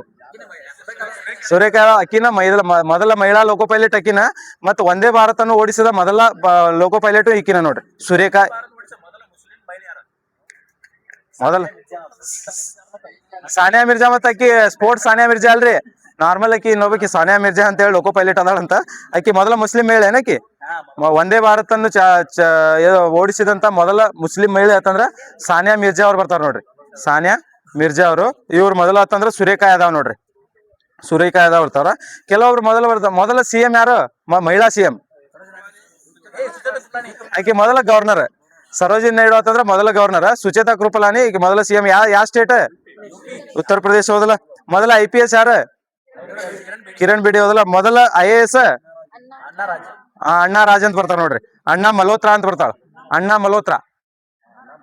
ಅಣ್ಣಾ ರಾಜ ಮಲ್ಹೋತ್ರಾ ಅಂತ ಬರ್ತಾಳ ನೋಡ್ರಿ. ಅಣ್ಣಾ ರಾಜ ಮಲ್ಹೋತ್ರಾ ಅಂತ ಹೇಳಿ ಮೊದಲ ಮಹಿಳಾ IAS ಅಧಿಕಾರಿ. ಈ INA ನೇತೃತ್ವ ವಹಿಸಿದ ಮೊದಲ ಮಹಿಳೆ ಯಾರು? ಇಂಡಿಯನ್ ನ್ಯಾಷನಲ್ ಆರ್ಮಿ ಬರ್ತೈತಲ್ಲ, ಲಕ್ಷ್ಮೀ ಸೆನೆಗಲ್ ನೋಡ್ರಿ. ಲಕ್ಷ್ಮೀ ಸೆನೆಗಲ್ ಲೆಫ್ಟಿನೆಂಟ್. ಇದು INA ಮೊದಲ ಮಹಿಳಾ ಕ್ಯಾಪ್ಟನ್ ಅಂತಂದ್ರ ಲಕ್ಷ್ಮೀ ಸೆನೆಗಲ್ ನೋಡ್ರಿ. INA 1942 INA ಸ್ಥಾಪನೆ ಆಗಿದ್ದು 42ರಾಗ ಸಿಂಗಾಪುರದಾಗ ಹೋದಲ್ಲ. ಸಿಂಗಾಪುರದಾಗ ಇದು ಸ್ಥಾಪನೆ ಆಗ್ಬರುತ್ತೆ ನೋಡ್ರಿ INA. ಇದು MiG-21 ಹಾರಿಸಿದ ಮೊದಲ ಮಹಿಳೆ ಯಾರು? MiG-21 ಹಾರಿಸಿದ ಮೊದಲ ಮಹಿಳೆ.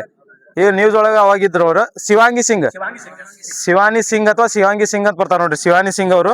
ಇವ್ರ MiG-21 ಹಾರಿಸಿದ ಮೊದಲ ಮಹಿಳೆ. ಮೊದಲ ಫೈಟರ್ ಜೆಟ್ ಅನ್ನು ಹಾರಿಸಿದ ಮೊದಲ ಮಹಿಳೆ ನೋಡ್ರಿ. ಫೈಟರ್ ಜೆಟ್ ಅನ್ನು ಅದ ಫೈಟರ್ ಜೆಟ್ ರಫೇಲ್ ಇರ್ಬೋದು. ಇವ್ರು ಮೊದಲ MiG-21 ಅಂತಂದ್ರೆ MiG-21 ಯಾವ ದೇಶದ ಇದು? ರಷ್ಯಾದ್ ನೋಡ್ರಿ. MiG-21 ರಷ್ಯಾ ದೇಶದ ನೋಡ್ರಿ. ಹಾರುವ ಶವಪೆಟ್ಟಿಗೆ ಅಂತ ಕರೀತಾರ. MiG-21 ಹಾರುವ ಶವಪೆಟ್ಟಿಗೆ ಅಂತ ಕರೀತಾರ.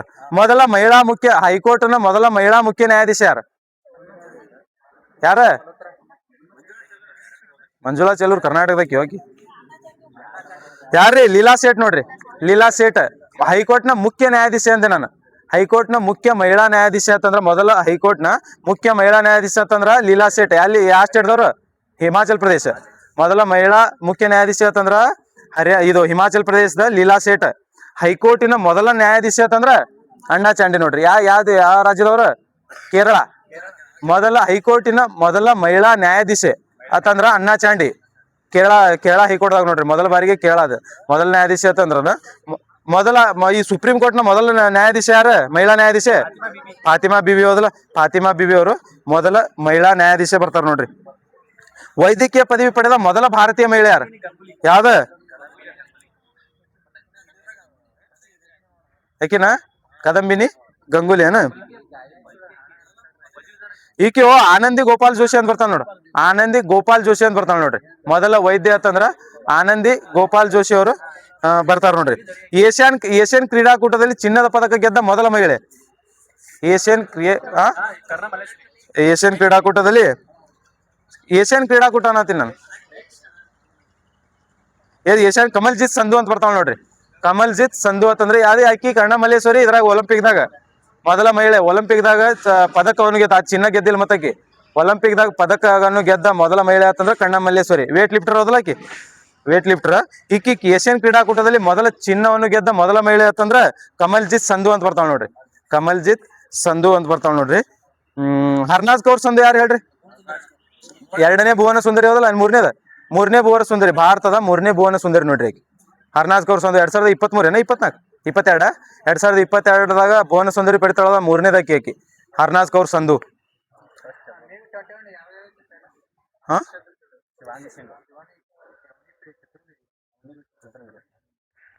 ಹೌದಾ, ನೋಡು ಒಂದ್ಸಲ ಇನ್ನೊಂದ್ಸತಿ ನೋಡ್ರಿ. ಹೌದಾ, ಮೊದಲ ಫೈಟರ್ ಜೆಟ್ ಅಂತ ನೋಡ್ರಿ. ಮೊದಲ ಫೈಟರ್ ಜೆಟ್ ನ ಮಹಿಳಾ ಇಕ್ಕಿ ಅಂತಂದ್ರ ಶಿವಾನಿ ಸಿಂಗ್ ನೋಡ್ರಿ.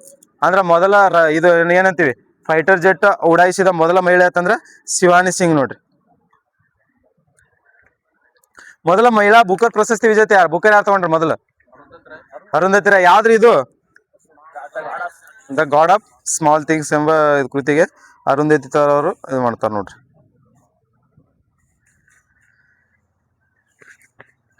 ನೆಕ್ಸ್ಟ್ ಇದು ಅದಾವ ಮೆಂಟಬಿಲಿಟಿ ಅದಾವ.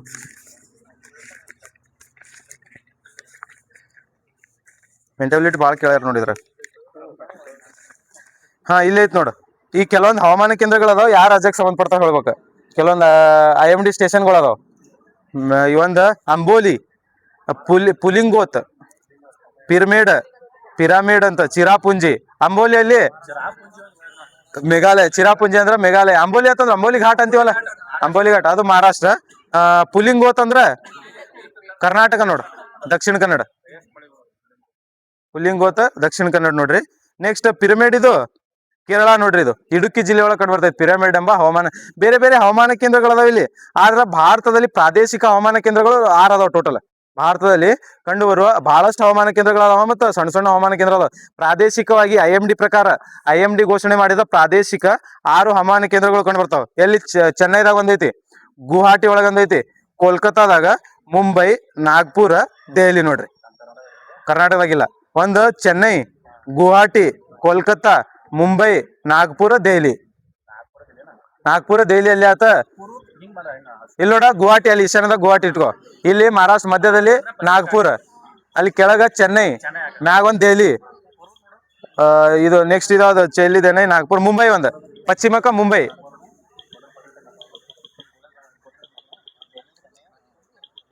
ಅಲ್ಲೇ ಚೆನ್ನೈ ಕಲ್ಕತ್ತಾ ಅಲ್ಲೇ ನೆನ್ಪಿಟ್ಕೋರಿ. ಚೆನ್ನೈ ಕಲ್ಕತ್ತಾ ಅಲ್ಲಿ ಹಾವ್ 4 ಅದಾವ. ಈ ಚೆನ್ನೈ ಐತಿ, ಮುಂಬೈ ಐತಿ, ಚೆನ್ನೈ ಐತಿ, ದೆಹಲಿ ಐತಿ, ಕಲ್ಕತ್ತಾ ಐತಿ. ಅವ್ 4 ಅದ. ನಾಗ್ಪುರ ಒಂದು ಗುವಾಹಟಿ ನೋಡ್ರಿ. ನಮ್ದ ಇದು ಕಾರ್ಡಿನೇಟರ್ ಬರ್ತೈತಿ ನೋಡ್ರಿ, ಗೋಲ್ಡನ್ ಕಾರ್ಡಿನೇಟರ್ ಅಂದ್ರೆ 4 ಇದಕ್ಕ ನಮ್ದು ಏನು ಹೈವೇ ಏನು ಕನೆಕ್ಟ್ ಮಾಡ್ತೈತಲ್ಲ, ಅದು 4 ಕಡೆ ಕನೆಕ್ಟ್ ಮಾಡ್ತೈತಿ ನೋಡ್ರಿ. ಒಂದು ಮ್ಯಾಗ ದೆಹಲಿ, ಮುಂಬೈ, ಕಲ್ಕತ್ತಾ, ಚೆನ್ನೈ 4 ಆತ. ಗುವಾಹಟಿ ಒಂದು, ನಾಗ್ಪುರ ಒಂದು. ಇವು 6 ಪ್ರಾದೇಶಿಕ ಹವಾಮಾನ ಕೇಂದ್ರಗಳು. IMD ಯಾವಾಗ ಸ್ಥಾಪನೆ ಆಗತ್ತ? 75 1875. 150ನೇ ವರ್ಷ ಆಚರಣೆ ಆಗೈತೆ 2025ಕ್ಕ. 150 ವರ್ಷ ಆಗ ನೋಡ್ರಿ. 1875ರಾಗ IMD ಸ್ಥಾಪನೆ ಆಗತ್ತ. WM ಯಾವಾಗ ಸ್ಥಾಪನೆ ಆಗತ್ತ? ವರ್ಲ್ಡ್ ಮೆಟ್ರೋಲಾಜಿಕಲ್ ಆರ್ಗನೈಸೇಷನ್ ಯಾವಾಗ ಸ್ಥಾಪನೆ ಆಗತ್ತೆ? 1950 ನೋಡ್ರಿ. 1950ರಾಗ ವರ್ಲ್ಡ್ ಅದಕ್ಕಿಂತ ಮುಂಚೆ ನಮ್ದು ಸ್ಥಾಪನೆ ಆಗೈತೆ ನೋಡಿ IMD. ಆಮೇಲೆ ವರ್ಲ್ಡ್ ಮೆಟ್ರೋಲಾಜಿಕಲ್ ಡಿಪಾರ್ಟ್ಮೆಂಟ್ ಸ್ಥಾಪನೆ ಆಗತ್ತೆ ನೋಡ್ರಿ. ಅಂಬೋಲಿ ಮಹಾರಾಷ್ಟ್ರ ಕಂಡು ಬರ್ತೈತಿ. ಈ ಅಂಬೋಲಿ ಏನೇನಂತ ಕರಿತೀವಿ ಗೊತ್ತೇನ? ಅಂಬೋಲಿಯನ್ನು ಮಹಾರಾಷ್ಟ್ರದ ಚಿರಾಪುಂಜಿ ಅಂತ ಕರಿತೀವಿ ನೋಡ್ರಿ. ಅತ್ಯಂತ ಹೆಚ್ಚಿನ ಅಂದ್ರೆ ಮಹಾರಾಷ್ಟ್ರದಲ್ಲಿ ಅತ್ಯಂತ ಹೆಚ್ಚಿನ ಪ್ರಮಾಣದಲ್ಲಿ ಮಳೆ ಅಲ್ಲಿ ಅಂಬೋಲಿ ಮಳೆ ಪಡಿತೈತಿ ನೋಡ್ರಿ. ಅದಕ್ಕಾಗಿ ಮಹಾರಾಷ್ಟ್ರದ ಚಿರಾಪುಂಜಿ ಅಂತ ಕರಿತೀವಿ ನೋಡ್ರಿ. ಅಂಬೋಲಿಯನ್ನು ಮಹಾರಾಷ್ಟ್ರದ ಚಿರಾಪುಂಜಿ ಅಂತೇಳಿ ಕರಿತಾ ಬರ್ತೀವಿ. ನೆಕ್ಸ್ಟ್ ಕ್ವಶನ್ ನೋಡು. ಕೆಳಗಿನವುಗಳಲ್ಲಿ ಯಾವುದನ್ನು ಶ್ವೇತ ಚಿಹ್ನೆ ಎಂದು ಕರೀತಾರೆ? ಇದು ಗ್ರೇಸ್ ಕೊಟ್ಟಾರ ಇದನ್ನ ಅಲ್ಲ, ಗ್ರೇಸ್ ಕೊಟ್ಟಾರ ಅದನ್ನ. ಅಂದ್ರ ನಾವ್ ಇದಕ್ಕೂ 2 ಆಪ್ಷನ್ ಕೊಟ್ಟಾನ. ಲಿಥಿಯಂ ಬರ್ತೈತಿ. ಲಿಥಿಯಂ ಯಾಕೆ ಹೇಳ್ತಾರ ಹೇಳ್ರಿ ಶ್ವೇತ ಚಿಹ್ನ ಅಂತ ಹೇಳಿ? ಲಿಥಿಯಂ ಯಾಕೆ ಕರೀತಾರ ಹೇಳ್ರಿ? ಯಾಕೆ ಕರೀತಾರ? ಸ್ಮೂತ್ ಇದ್ರೆ ಏನ್ ಸಂಬಂಧ? ಚಿನ್ನ ಅಂತ ಅನ್ಬೇಕಂದ್ರೆ ಏನು, ಅದು ಅದ್ರ ಬೆಲೆ ಬಾಳ್ಬೇಕು ಬಾಳ. ಈಗ ಶ್ವೇತ ಚಿನ್ನ ಅಂತಂದ್ರೆ ಏನ್ ಗೊತ್ತೇನ್ರಿ? ಈ ಲಿಥಿಯಮಿಗೆ ಶ್ವೇತ ಚಿನ್ನ ಅಂತ ಕರೆಯಕ್ ಕಾರಣ ಅಂತಂದ್ರ ಲಿಥಿಯಂ ಐತ್ ನೋಡ್ರಿ. ಇದು ಲಿಥಿಯಂ ಅಯಾನ್ ಬ್ಯಾಟ್ರಿಗಳು ಬಾಳ ಇಂಪಾರ್ಟೆಂಟ್. ಇದು ಹೆಚ್ಚಿನ ಪ್ರಮಾಣದಲ್ಲಿ ಲಿಥಿಯಂ ಬಾಳ ಕಡೆ ಯೂಸಸ್ ಐತಿ ಅದು ಲಿಥಿಯಂ. ಮತ್ತೆ ಇದು ನೋಡಾಕ ವೈಟ್ ಕಲರ್ದಾಗ ಐತಿ. ಅಂದ್ರೆ ಈ ಲಿಥಿಯಂದ ಬಾಳ ವರ್ಲ್ಡ್ ವೈಡ್ ಒಳಗೆ ಬಾಳ ಫೇಮಸ್. ಬಾಳ ಎಲ್ಲಾ ವಸ್ತುಗಳಲ್ಲಿ ಲಿಥಿಯಂ ಬೇಕು. ಹೌದಲ್ಲ. ನಮ್ಮ ಮೊಬೈಲ್ ಐತಲ್ಲ, ಈ ಮೊಬೈಲ್ ಆತಂದ್ರ ಬೇರೆ ಬೇರೆ ಎಲೆಕ್ಟ್ರಿಕ್ ಇಕ್ವಿಪ್ಮೆಂಟ್ ಬೇರೆ ಬೇರೆ ಬರ್ತಾವ ನೋಡ್ರಿ. ಎಲ್ಲಾ ಕಡೆ ಲಿಥಿಯಂ ಬೇಕಾಗೈತೆ. ಅದಕ್ಕಾಗಿ ಇವುಗಳನ್ನು ಈ ಶ್ವೇತ ಚಿನ್ನ ಅಂತ ಕರಿತೀವಿ. ಹತ್ತಿಯನ್ನು ಸಹಿತ ಶ್ವೇತ ಚಿನ್ನ ಅಂತ ಕರಿತೀವಿ. ಈ ಲಿಥಿಯಂ ಟ್ರಯಾಂಗಲ್ ಕಂಡು ಬರ್ತಾವಲ್ಲ, ಲಿಥಿಯಂ ಟ್ರಯಾಂಗಲ್ ಏನೇನು ಯಾವ್ಯಾವ ದೇಶ? ABC, Argentina, Bolivia, Chile. Argentina, Bolivia, Chile. ಇದು ಲಿಥಿಯಂ ಟ್ರಯಾಂಗಲ್ ಕಂಡು ಬರ್ತೈತಿ. ಗೋಲ್ಡನ್ ಟ್ರಯಾಂಗಲ್ ಅಂತಂದ್ರೆ ಗೋಲ್ಡನ್ ಟ್ರಯಾಂಗಲ್ ಅದು crescent sir. Golden triangle Thailand, Myanmar, Laos, Vietnam consider ಮಾಡ್ತಾರ, ಒಂದೊಂದ್ಸತಿ ಮಾಡಲ್ಲ. ಥೈಲ್ಯಾಂಡ್, ಲಾವೋಸ್, ಮಯನ್ಮಾರ್ ನೋಡ್ರಿ.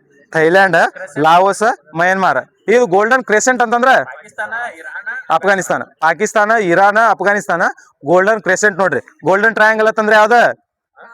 Laos, Myanmar, Vietnam. ಇದು ಲಾವೋಸ್, ಮಯನ್ಮಾರ್, ವಿಯೆಟ್ನಾಂ, ಥೈಲ್ಯಾಂಡ್. ಅದ Vietnam consider. Laos, Vietnam, Myanmar. LVM ನೋಡ್ರಿ. ಲಾಂಚ್ ವೆಹಿಕಲ್ ನಾವು ಮಾಡ್ತೀವಲ್ಲ, LVM ಅಂತಂದ್ರ ಏನ್? ಲಾಂಚ್ ವೆಹಿಕಲ್ ರಾಕೆಟ್ ಏನ LVM. ಥೈಲ್ಯಾಂಡ್, ಮಯನ್ಮಾರ್, ಲಾವೋಸ್ ಬರ್ತೈತಿ. ನೆಕ್ಸ್ಟ್ ಇನ್ನೊಂದು ಸ್ಕ್ಯಾಂಡಿವೇನಿಯನ್ ಟ್ರಯಾಂಗಲ್ ಬರ್ತೈತಿ, ಗೊತ್ತಾ? ಲಿಥುವೇನಿಯಾ ಟ್ರಯಾಂಗಲ್ ಕೇಳತ್ತೀನಿ. NSD ಅಂತೇಳಿ ನಾರ್ವೆ, ಸ್ವೀಡನ್, ಡೆನ್ಮಾರ್ಕ್. ಐಸ್ಲ್ಯಾಂಡ್ ಇಲ್ಲ ಮತ್ತ. ನಾರ್ವೆ, ಸ್ವೀಡನ್, ಡೆನ್ಮಾರ್ಕ್ ನೋಡ್ರಿ. ಇದು ಯಾವ್ದು? ಸ್ಕ್ಯಾಂಡಿವೇನಿಯನ್ ಟ್ರಯಾಂಗಲ್ ಅಂತ ಬರ್ತೈತಿ ನೋಡ್ರಿ. ಸ್ಕ್ಯಾಂಡಿವೇನಿಯನ್ ಟ್ರಯಾಂಗಲ್. ಅವು ನಾರ್ಡಿಕ್ ಕಂಟ್ರಿಗಳು. ಇದ್ರಾಗ ಟೋಟಲ್ 5 ನಾರ್ಡಿಕ್ ಕಂಟ್ರಿಗಳು 5 ಹೌದಲ್ಲ. ಇವು 3 ಪ್ಲಸ್ ಫಿನ್ಲ್ಯಾಂಡ್ ಮತ್ತು ಐಸ್ಲ್ಯಾಂಡ್. ಇದು ನೋಡ. ಈಗ ಒಂದು NSD ಅಂತಂದ್ರೆ Norway, Sweden, Denmark.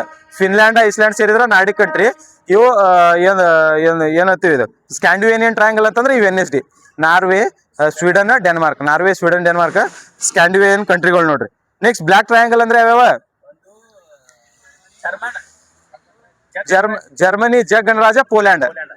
Block triangle ಎದಕ್ಕೆ ಕರಿತೀವಿ? ಇದಕ್ಕೆ ಹೆಚ್ಚಿನ ಪ್ರಮಾಣದಲ್ಲಿ ಆಮ್ಲ ಮಳೆ ಪಡೆಯೋದ್ರಿಂದ ಇವುಗಳನ್ನು ಬ್ಲಾಕ್ ಟ್ರಯಾಂಗಲ್ ಅಂತ ಕರಿತೀವಿ ನೋಡ್ರಿ.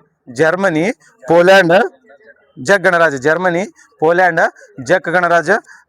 ಇಲ್ಲಿ ನೋಡ್ತೀವಿ ನೋಡ್ರಿ. ಇದು ಬ್ಲಾಕ್ ಟ್ರಯಾಂಗಲ್ ಅಂತ ನೋಡ್ತೀವಿ. ನೆಕ್ಸ್ಟ್ ಇನ್ನು ಟ್ರಯಾಂಗಲ್ ಯಾವ್ದವ? ಚಿಪ್ 4 ಕಂಟ್ರಿ ಯಾವ ಹೇಳ್ರಿ? ತೈವಾನ್, ದಕ್ಷಿಣ ಕೊರಿಯಾ, USA. ಇದು ತೈವಾನ್, ಜಪಾನ್, ದಕ್ಷಿಣ ಕೊರಿಯಾ, ಅಮೆರಿಕ. ಇವು ಚಿಪ್ 4 ಕಂಟ್ರಿ. ಅತ್ಯಂತ ಹೆಚ್ಚಿನ ಪ್ರಮಾಣದಲ್ಲಿ ಚಿಪ್ ಅನ್ನು ಉತ್ಪಾದನೆ ಮಾಡೋ ಇವು ನಾರ್ಮಲ್ ನಾವು ಮೊಬೈಲ್ ಇದು ಬರ್ತಾವ ನೋಡ್ರಿ. ಸಿಲಿಕಾನ್ ಚಿಪ್ ಉತ್ಪಾದನೆ ಮಾಡೋದ್ರಲ್ಲಿ ಹೈಯೆಸ್ಟ್ ಪ್ರಮಾಣದಲ್ಲಿರೋದ್ರಿಂದ ಇವು ಚಿಪ್ 4 ಕಂಟ್ರಿ. ಅದ್ರಾಗ ಹೈಯೆಸ್ಟ್ ಉತ್ಪಾದನೆ ಮಾಡೋದಂದ್ರೆ ತೈವಾನ್ ನೋಡ್ರಿ. ತೈವಾನ್ ಹೈಯೆಸ್ಟ್ ಚಿಪ್ ಅನ್ನು ಉತ್ಪಾದನೆ ಮಾಡ್ತೈತಿ ನೋಡ್ರಿ. ನೆಕ್ಸ್ಟ್ ಇಲ್ಲಿ 5 ಐಸ್ ಅಲೈನ್ಸ್ಗಳು ಬರ್ತಾವ, ಗೊತ್ತಾ? 5 ಐಸ್ ಅಲೈನ್ಸ್. ಯು ಅಂತ ನೆನ್ಪಿಟ್ಕೋ. ಯು ಅಂತಂದ್ರೆ USA ಒಂದು. C ಅಂತಂದ್ರೆ ಕೆನಡಾ. A ಅಂತಂದ್ರೆ ಆಸ್ಟ್ರೇಲಿಯಾ. ನೆಕ್ಸ್ಟ್ N ಅಂತಂದ್ರೆ ನ್ಯೂಜಿಲೆಂಡ್. ಆಮೇಲೆ UK. ಯು ಅಂತ ಹೇಳಿ. ಇವು 5 ಐಸ್ ಅಲೈನ್ಸ್ ನೋಡ್ರಿ. 5 ಐ ಅಲೈನ್ಸ್, 5 ಕಣ್ಣುಗಳು. ಯಾವ್ದ? C5+1 ಅಂದ್ರ ಇದು ಒಂದು ಗ್ರೂಪ್ ಏನಿದು? ಇಲ್ಲಿ ನೋಡ್ರಿ. ಇದು ಈ 5 ಐಸ್ ಅಂತಂದ್ರೆ ನೋಡ್ರಿ, 5 ಐಸ್ ಯಾವ ಬರ್ತಾವ ಅಂದ್ರೆ ಯು ಅಂತಂದ್ರೆ ಫಸ್ಟ್ USA, C ಕೆನಡಾ, ಆಮೇಲೆ A ಅಂತಂದ್ರೆ ಆಸ್ಟ್ರೇಲಿಯಾ, ಆಮೇಲೆ ನ್ಯೂಜಿಲೆಂಡ್, ಆಮೇಲೆ ನೆಕ್ಸ್ಟ್ UK. ಇವು 5 ಕಂಟ್ರಿಗಳು 5 ಐಸ್ ಅಲೈನ್ಸ್. ನೆಕ್ಸ್ಟ್ 9 ಐಸ್ ಬರ್ತಾವ. ಮತ್ತೆ 9 ಐಸ್ ಅಂತಂದ್ರೆ ಈ 5 ಐಸ್ ಒಳಗ 4 ಸೇರ್ಸ್ಬೇಕು. ಮತ್ತೆ ಈ 5 ಐಸ್ ಒಳಗ 4 ಸೇರ್ಸಿದ್ರೆ ಯಾವ ಬರ್ತಾವ? ಹೌದ್ರಿ. ಡೆನ್ಮಾರ್ಕ್ ಒಂದ, ಫ್ರಾನ್ಸ್ ಒಂದ, ನೆದರ್ಲ್ಯಾಂಡ್, ನಾರ್ವೆ ನೋಡ್ರಿ. Denmark, France, Netherland, Norway. Denmark, France, Netherland, Norway. ಅಂದ್ರೆ ಅವು 5 ಐಸ್ ಅವ ಪ್ಲಸ್ ಇವು 4 ಟೋಟಲ್ 9 ಹಾಕವ್. 14 ಬರ್ತಾವ. ಬೇಡ, 14 ಅಂತೂ ಬರ್ತಾವ. ಇನ್ನು ಇದ್ರಾಗ ಮತ್ತೆ 6 ಸೇರ್ತಾವ. ಎಷ್ಟು? 6 ಸೇರ್ತಾವ. ಇದ್ರಾಗ 5 ಸೇರ್ತಾವ. ಅವು ಬೇಡ. ಇವು 5 ಐಸ್ ಮತ್ತು 9 ಐಸ್ ನೆನ್ಪಿಟ್ಕೋರಿ. 5 ಐಸ್ ಅಂತಂದ್ರೆ ಯಾವ್ಯಾವ ಅದಾವ? USA, USA ಒಂದ, ಕೆನಡಾ, ಆಸ್ಟ್ರೇಲಿಯಾ, ನ್ಯೂಜಿಲೆಂಡ್, UK. ಇವು 5 ಆತ. ನೆಕ್ಸ್ಟ್ 9 ಐ ಅಂತಂದ್ರೆ Denmark, France, Netherland, Norway. Denmark, France, Netherland, Norway. ಇವು ಇದು ಬರ್ತಾವ. ಇನ್ನೊಂದು ಸ್ಕ್ವಾಡ್ ಕಂಟ್ರಿಗಳು. USA, ಇಂಡಿಯಾ ಬರಲ್ಲ. ಸ್ಕ್ವಾಡ್ದಾಗ ಇಂಡಿಯಾದಾಗ ಬರ್ತೈತಿ. ಸ್ಕ್ವಾಡ್. Philippines, Japan, America. ಇನ್ನೊಂದ್ ಯಾವ್ದು? ನಮ್ದು ಆಸ್ಟ್ರೇಲಿಯಾ ಒಂದು. ಇಂಡಿಯಾ ಬರಲ್ಲ. ಸ್ಕ್ವಾಡ್ ಅದ ಫಿಲಿಪೈನ್ಸ್ ಬರ್ತೈತಿ. ಇಂಡಿಯಾ ಬದಲಾಗಿ ಫಿಲಿಪೈನ್ಸ್ ಬರ್ತೈತಿ ನೋಡ್ರಿ. ಇಲ್ಲಿ ನೋಡ್ರಿ, ಕ್ವಾಡ್ ಕಂಟ್ರಿಗಳು ಬರ್ತಾವ. ಕ್ವಾಡ್ ಅಂತ ಗೊತ್ತೈತಿ. Australia, Japan, India, USA. ಇದು ಕ್ವಾಡ್ ಕಂಟ್ರಿಗಳು. ಸ್ಕ್ವಾಡ್ ಅಂತಂದ್ರೆ ಇಲ್ಲಿ ಇಂಡಿಯಾ ತೆಗೆದು ಫಿಲಿಪೈನ್ಸ್ ಆಗ್ಬೇಕು. ಇಂಡಿಯಾ ತೆಗೆದು ಫಿಲಿಪೈನ್ಸ್ ಆಗಿದ್ರೆ ಸ್ಕ್ವಾಡ್ ಕಂಟ್ರಿಗಳು ನೋಡ್ರಿ. ಸ್ಕ್ವಾಡ್ ಕಂಟ್ರಿಗಳು ಅಂತ ಕಂಡು ಬರ್ತಾವ. ಮತ್ ನೆಕ್ಸ್ಟ್ ಮ್ಯಾಂಗ್ರೋ ಅಲೈನ್ಸ್ ಕಂಟ್ರಿಗಳು. ಮ್ಯಾಂಗ್ರೋ ಅಲೈನ್ಸ್ ಅಂದ್ರೆ ಕೆಳಗಿನ ಬೈಲಿ ಇಲ್ಲಿ ನೋಡ, ಕೆಳಗ್ ಒಂದ್ ಯಾವ್ದು ಆಸ್ಟ್ರೇಲಿಯಾ, ಆಸ್ಟ್ರೇಲಿಯಾ ಆದ್ಮೇಲೆ ಇಂಡೋನೇಷ್ಯಾ, ಶ್ರೀಲಂಕಾ, ಈ ಕಡೆ ಒಂದು ಇದು ಯಾವ್ದು ಬರ್ತೈತಿ ಸ್ಪೇನ್, ಜಪಾನ್, ಶ್ರೀಲಂಕಾ ಐತಿ, ಇಂಡಿಯಾ ಒಂದ್ ಐತಿ ಹೌದಲ್ಲ, ಮಲೇಷ್ಯಾ ಒಂದ್. ಯಾವ್ದು ಹೇಳಿ? ಒಂದ್ ಆಸ್ಟ್ರೇಲಿಯಾ ಒಂದ್, ಇಂಡೋನೇಷ್ಯಾ ಒಂದ್, UAE ಒಂದ್, ಶ್ರೀಲಂಕಾ, ಭಾರತ, ಜಪಾನ್, ಫ್ರಾನ್ಸ್, ಇವು ಬರ್ತಾವ ನೋಡ್ರಿ. ಜಪಾನ್ ಮತ್ತು ಸ್ಪೇನ್, ಫ್ರಾನ್ಸ್ ಅಲ್ಲ ಜಪಾನ್. ಇನ್ನೊಂದ್ಸತಿ ಹೇಳಿ: Australia, Indonesia, UAE, Sri Lanka, Bharat, Japan, Spain. ಇವೆಲ್ಲ 5 ಐಸಲ್ಯಾಂಡ್ಸ್. ಇದು ಫೌಂಡರ್ ಕಂಟ್ರಿ ಮೆಂಬರ್ ಯಾರ್ಯಾರು ಇದ್ರಾಗ? UAE ಮತ್ತು ಇಂಡೋನೇಷ್ಯಾ ನೋಡ್ರಿ. ಇವೆರಡು ಮ್ಯಾಂಗ್ರೋ ಅಲೈನ್ಸ್ ಸಂಸ್ಥಾಪಕ ರಾಷ್ಟ್ರಗಳು ಅಂತಂದ್ರ UAE ಮತ್ತು ಇಂಡೋನೇಷ್ಯಾ ಇವೆರಡು ಬರ್ತಾವ ನೋಡ್ರಿ. UAE ಮತ್ತು ಇಂಡೋನೇಷ್ಯಾ ಕಂಡು ಬರ್ತಾವ ನೋಡ್ರಿ. ಮತ್ತೆ ಇದು ಬರ್ತಾವಲ್ಲ, ಇನ್ನೊಂದು ಯಾವ್ದು ಟ್ರಯಾಂಗಲ್ ಬರ್ತೈತಿ ನೋಡ್ರಿ. ಕೋರಲ್ ಟ್ರಯಾಂಗಲ್ ಯಾವ್ಯಾವ ಬರ್ತಾವ್ರಿ ಕಂಟ್ರಿ? ಫಿಲಿಪೈನ್ಸ್ ಒಂದ, ಇಂಡೋನೇಷ್ಯಾ, ಮಲೇಷ್ಯಾ, ಈಸ್ಟ್ ಟೈಮರ್ ಒಂದೇನ? ಈಸ್ಟ್ ಟೈಮರ್ ಒಂದ. ಹಾ, ಟೋಟಲ್ ಎಷ್ಟು ಕಂಟ್ರಿ ಬರ್ತಾವ ನೋಡ, ತೆಗಿ ನೋಡ, ಹೇಳ ಹೇಳ್ರಿ ಸರ. ಅಲ್ಲ ತಗದ್ ನೋಡ್ರಿ, ಹೇಳ್ರಿ. Indonesia, Malaysia, Papua New Guinea, Philippines, Solomon island, Timor Leste. ಇವೆಲ್ಲ ಏನು ಕೋರಲ್ ಕಂಟ್ರಿ ಹೋದಲ್ಲ. ಮತ್ತೆ ಆಸ್ಟ್ರೇಲಿಯಾ ಸೇರಿಸ್ಬೇಡ್ರಿ. ಆಸ್ಟ್ರೇಲಿಯಾ ಕೋರಲ್ ರೀಫ್ ಭಾಳ ದೊಡ್ಡದೈತಿ ಅಂತೇಳಿ ಆಸ್ಟ್ರೇಲಿಯಾ ಸೇರಿಸ್ಬೇಡ್ರಿ. ಆಸ್ಟ್ರೇಲಿಯಾ ಇದ್ರಾಗ ಬರಲ್ಲ. ನೆಕ್ಸ್ಟ್ ಕ್ವಶನ್ ನೋಡು. ಈ ಲಿಥಿಯಂ ಬಗೆಗಳನ್ನು ಹತ್ತಿರುತ್ತೆ. ಕೆಳಗಿನವುಗಳನ್ನು ಸರಿಯಾಗಿ ಜೋಡಿಸಿ. ಚಾರ್ಮುಡಿ ಘಾಟ್, ಚಿಕ್ಕಮಂಗ್ಳೂರು, ಭಟ್ಕಳ. ಆಗುಂಬೆ ಘಾಟ ಶಿವಮೊಗ್ಗ, ಉಡುಪಿ. ಶಿರಾಡಿ ಘಾಟ ಕುಮಟಾ, ಮಂಗಳೂರು. ಮಂಗಳೂರು, ಹಾಸನ್, ಸಕಲೇಶ್ಪುರ ಬರ್ತೈತಲ್ಲ. ಶಿರಾಡಿ ಘಾಟ್ ಅಂದ್ರ ಮಂಗಳೂರು, ಹಾಸನ, ಸಕಲೇಶ್ಪುರ. ಇದನ್ನು ಗ್ರೇಸ್ ಕೊಟ್ಟಾರ ಅವ್ರು. ಚಾರ್ಮುಡಿ ಘಾಟ ಅಂದ್ರೆ A ಮತ್ತು B ಆನ್ಸರ್ ಕೊಟ್ಟಾರ ಅವ್ರು. ಅಂದ್ರೆ ಲಾಸ್ಟಿಗೆ ಗ್ರೇಸ್ ಕೊಟ್ಟಾರ ಬಿಡ್ರಿ. ಆಮೇಲೆ ಅಂದ್ರೆ ಚಾರ್ಮುಡಿ ಘಾಟ್ ಐತಿ ನೋಡ್ರಿ, ಅವ್ರು ಚಿಕ್ಕಮಂಗ್ಳೂರು, ಭಟ್ಕಳ ಕರೆಕ್ಟ್ ಕೊಟ್ಟಾರ. ಅದ್ರ ರಾಂಗ್ ಅದು. ಚಿಕ್ಕಮಂಗ್ಳೂರು ಮತ್ತು ಮಂಗಳೂರು ಬರ್ತೈತಲ್ಲ. ಚಾರ್ಮುಡಿ ಘಾಟ ಚಿಕ್ಕಮಂಗ್ಳೂರು ಮತ್ತು ಮಂಗಳೂರು ಬರ್ತೈತಿ. ಈ ಬೇರೆ ಬೇರೆ ಘಾಟ್ ಬರ್ತಾವ. ಆಗುಂಬೆ ಘಾಟ ಶಿವಮೊಗ್ಗ ಟು ಉಡುಪಿ ಬರ್ತೈತಿ. ಶಿರಾಡಿ ಹಾಸನ, ಸಕಲೇಶ್ಪುರ, ಮಂಗಳೂರು ಬರ್ತೈತಿ. ಹುಲಿಕಲ್ ಘಾಟ ಶಿವಮೊಗ್ಗ ಟು ಕುಂದಾಪುರ ಅನ್ಬೋದು. ಮತ್ತ ಶಿವಮೊಗ್ಗ ಟು ಉಡುಪಿ ಅಂತ ಕೇಳಿದ್ರೆ ಹಾಕ್ಬೇಕು ನೋಡ್ರಿ. ಅದ ಉಡುಪಿ ಒಳಗೆ ಬರ್ತೈತಿ. ನೀವು ಬೈ ಚಾನ್ಸ್ ಏನಾದ್ರು ಶಿವಮೊಗ್ಗ ಟು ಉಡುಪಿ ಕೇಳಿದ್ರೆ ಉಡುಪಿನು, ಶಿವಮೊಗ್ಗ ಟು ಕುಂದಾಪುರ ಇವು ಹುಲಿಕಲ್ ಘಾಟ್ ಬರ್ತೈತಿ ನೋಡ್ರಿ. ನೆಕ್ಸ್ಟ್ ಥಾಲ್ಘಾಟ್ ಮುಂಬೈ, ಪುಣೆ. ಥಾಲ್ಘಾಟ್ ಮುಂಬೈ, ನಾಸಿಕ್. ಬೋರ್ಘಾಟ್ ಮುಂಬೈ. ಮತ್ ಅಂತೆಲ್ಲ. ಥಾಲ್ಘಾಟ್ ಅಂದ್ರ ಮುಂಬೈ ಮತ್ತು ನಾಸಿಕ್. ಬೋರ್ಘಾಟ್ ಅಂದ್ರ ಮುಂಬೈ ಮತ್ತು ಪುಣೆ ಬರ್ತೈತಿ ನೋಡ್ರಿ. ಇಲ್ಲ ಇದು ಬರ್ತೈತಿ ನೋಡ್ರಿ ಪಾಲ್ಘಾಟ್. ಯಾವ್ದ? ತ್ರಿವೇಂಡಮ್ ಟು ಚೆನ್ನೈ. ಪಾಲ್ಘಾಟ್ ಅಂದ್ರ ತ್ರಿವೇಂಡಮ್ ಟು ಚೆನ್ನೈ. ಇನ್ನೊಂದು ಕ್ವಶನ್ ಏನಾಗೈತೆ ಅಂದ್ರೆ ಯಾವ ಘಾಟ್ ಅಂತಂದ್ರೆ ಇನ್ನೊಂದು ಸಂಕೋಟ್ ಘಾಟ್ ಅಂತ ಬರ್ತೈತಿ ನೋಡ್ರಿ. ಸಂಕೋಟ್ ಘಾಟ್ ಇಲ್ಲಿ ಕೇಳಿಲಿ. ಸಂಕೋಟ್ ಘಾಟ್ ಇದಕ್ಕೆ ಸಂಬಂಧಪಡ್ತೈತಿ. ಎಲ್ಲಿ ಕನೆಕ್ಟ್ ಮಾಡ್ತೈತಿ? ತಿರುವನಂತಪುರ ಟು ಮಧುರೈ ನೋಡ್ರಿ. ಇದು ಕ್ವಶನ್ ಆಗೈತೆ ನೋಡ್ರಿ. ಸಂಕೋಟ್ ಘಾಟ್ ನೋಡ್ರಿ, ತಿರುವನಂತಪುರ ಟು ಮಧುರೈ ನೋಡ್ರಿ. ತಿರುವನಂತಪುರ ಟು ಮಧುರೈ ಒಳಗೆ ಕಂಡು ಬರ್ತೈತಿ ನೋಡ್ರಿ. ಇದು ಬರ್ತೈತಿ ಸಂಪಾಜೆ ಘಾಟ್. ಏನೇನ್ ಕನೆಕ್ಟ್ ಮಾಡ್ತೈತಿ? ಯಾವ ಸಂಪಾಜೆ ಘಾಟ್? ಮಾಣೆ ಮತ್ತು ಮೈಸೂರು ಹೌದಲ್ಲ. ಮೈಸೂರು ಮಾಣೆ ಹೌದಲ್ಲ. ಸಂಪಾಜೆ ಘಾಟ್ ಮೈಸೂರು ಮತ್ತು ಮಾಣೆ ನೋಡ್ರಿ. ಇದು ಇನ್ನೊಂದು ಬರ್ತೈತಿ ನೋಡ್ರಿ ಕುರ್ಲಾ ಘಾಟ್. ಕುರ್ಲಾ ಏನ್ ವರ್ಲಾ ಘಾಟ್? ಕುರ್ಲಾ ಘಾಟ್ ನಮ್ದು ಗೋವಾ, ಬೆಳಗಾವ್ ಬಿಟ್ಟು ಗೋವಾ ಹೌದಲ್ಲ. ಚೋರ್ಲಾ ಕುರ್ಲಾ ಅಲ್ಲ, ಚೋರ್ಲಾ ಘಾಟ್ ನೋಡ್ರಿ. ಈ ಬೆಳಗಾವ್ ಟು ಗೋವಾ, ಬೆಳಗಾವ್ ಟು ಗೋವಾ ಸ್ವಲ್ಪ ಪ್ರಮಾಣದಲ್ಲಿ ಮಹಾರಾಷ್ಟ್ರಗೂ ಕನೆಕ್ಟ್ ಐತಿ ನೋಡ್ರಿ. ಅಂದ್ರೆ ಕರ್ನಾಟಕ, ಗೋವಾ, ಮಹಾರಾಷ್ಟ್ರದಾಗ ಇದು ಚೋರ್ಲಾ ಘಾಟ್ ಕಂಡು ಬರ್ತೈತಿ ನೋಡ್ರಿ. ಹಳದಿ ಘಾಟ್ ಅಲ್ಲಿ ಇದರ ರಾಜಸ್ಥಾನ್ದಾಗೇನ ಯಾವ್ದಾವ್ದು ಕನೆಕ್ಟ್? ರಾಜಮಂಡ್ರಿ ಟು ಪಾಲಿ ಏನ? ರಾಜಮಂಡ್ರಿ ಟು ಪಾಲಿ ಹೌದಲ್ಲ. ಹಳದಿ ಘಾಟ್ ರಾಜಸ್ಥಾನ ಹೌದಲ್ಲ. ಅದು Devimane ghat Kumta. Sirsi to Kumta, Byndoor to Sirsi, Kumta ಏನ್? Shirur to Byndoor. Shirur to Byndoor. Sir ತಪ್ಪು ಹೇಳಿ ನನಗೆ ಇದು ಮಾಡ್ಬೇಡ್ರಿ, ನೀವು ಕನ್ಫ್ಯೂಸ್ ಮಾಡ್ಬೇಡ್ರಿ.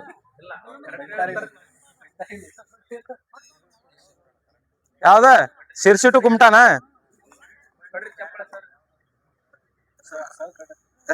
ಹೇಳಿ ನೋಡ. ಕಾಮಿಡಿ ಮಾಡ್ಬಾರ್ದು, ನೋಡ್ಬೇಕಲ್ಲಿ ಆನ್ಸರ್. ಯಾವ್ದು? ಶಿರೂರು ಟು ಬೈಂದೂರು ಕೊಲ್ಲೂರು ಘಾಟ್ ಹೌದಲ್ರಿ. ಶಿರೂರು ಟು ಬೈಂದೂರು ಕೊಲ್ಲೂರು ಘಾಟ್. ಸರ್ ನೀವ್ ಯಾವ್ದು ಹೇಳಿದ್ರಿ? ದೇವಿಮನೆ ಘಾಟ್ ಯಾವ ಸರ? ಶಿರ್ಸಿ ಟು ಕುಮಟಾನು. Sorry sir, sorry. Shirsi to Kumta ನೋಡ್ರಿ. ಶಿರ್ಸಿ ಟು ಕುಮಟಾ ಕಂಡು ಬರ್ತೈತಿ ನೋಡ್ರಿ. ನೆಕ್ಸ್ಟ್ ನೆಕ್ಸ್ಟ್ ಕ್ವಶನ್ ನೋಡಿ. ನಾಳೆ ಮಾಡೋಣ ಬಂದ್ ಈ ಸ್ವಲ್ಪ ಇದಕ್ಕೆ ಹೋಗೋದೈತಿ ಇವತ್ತು.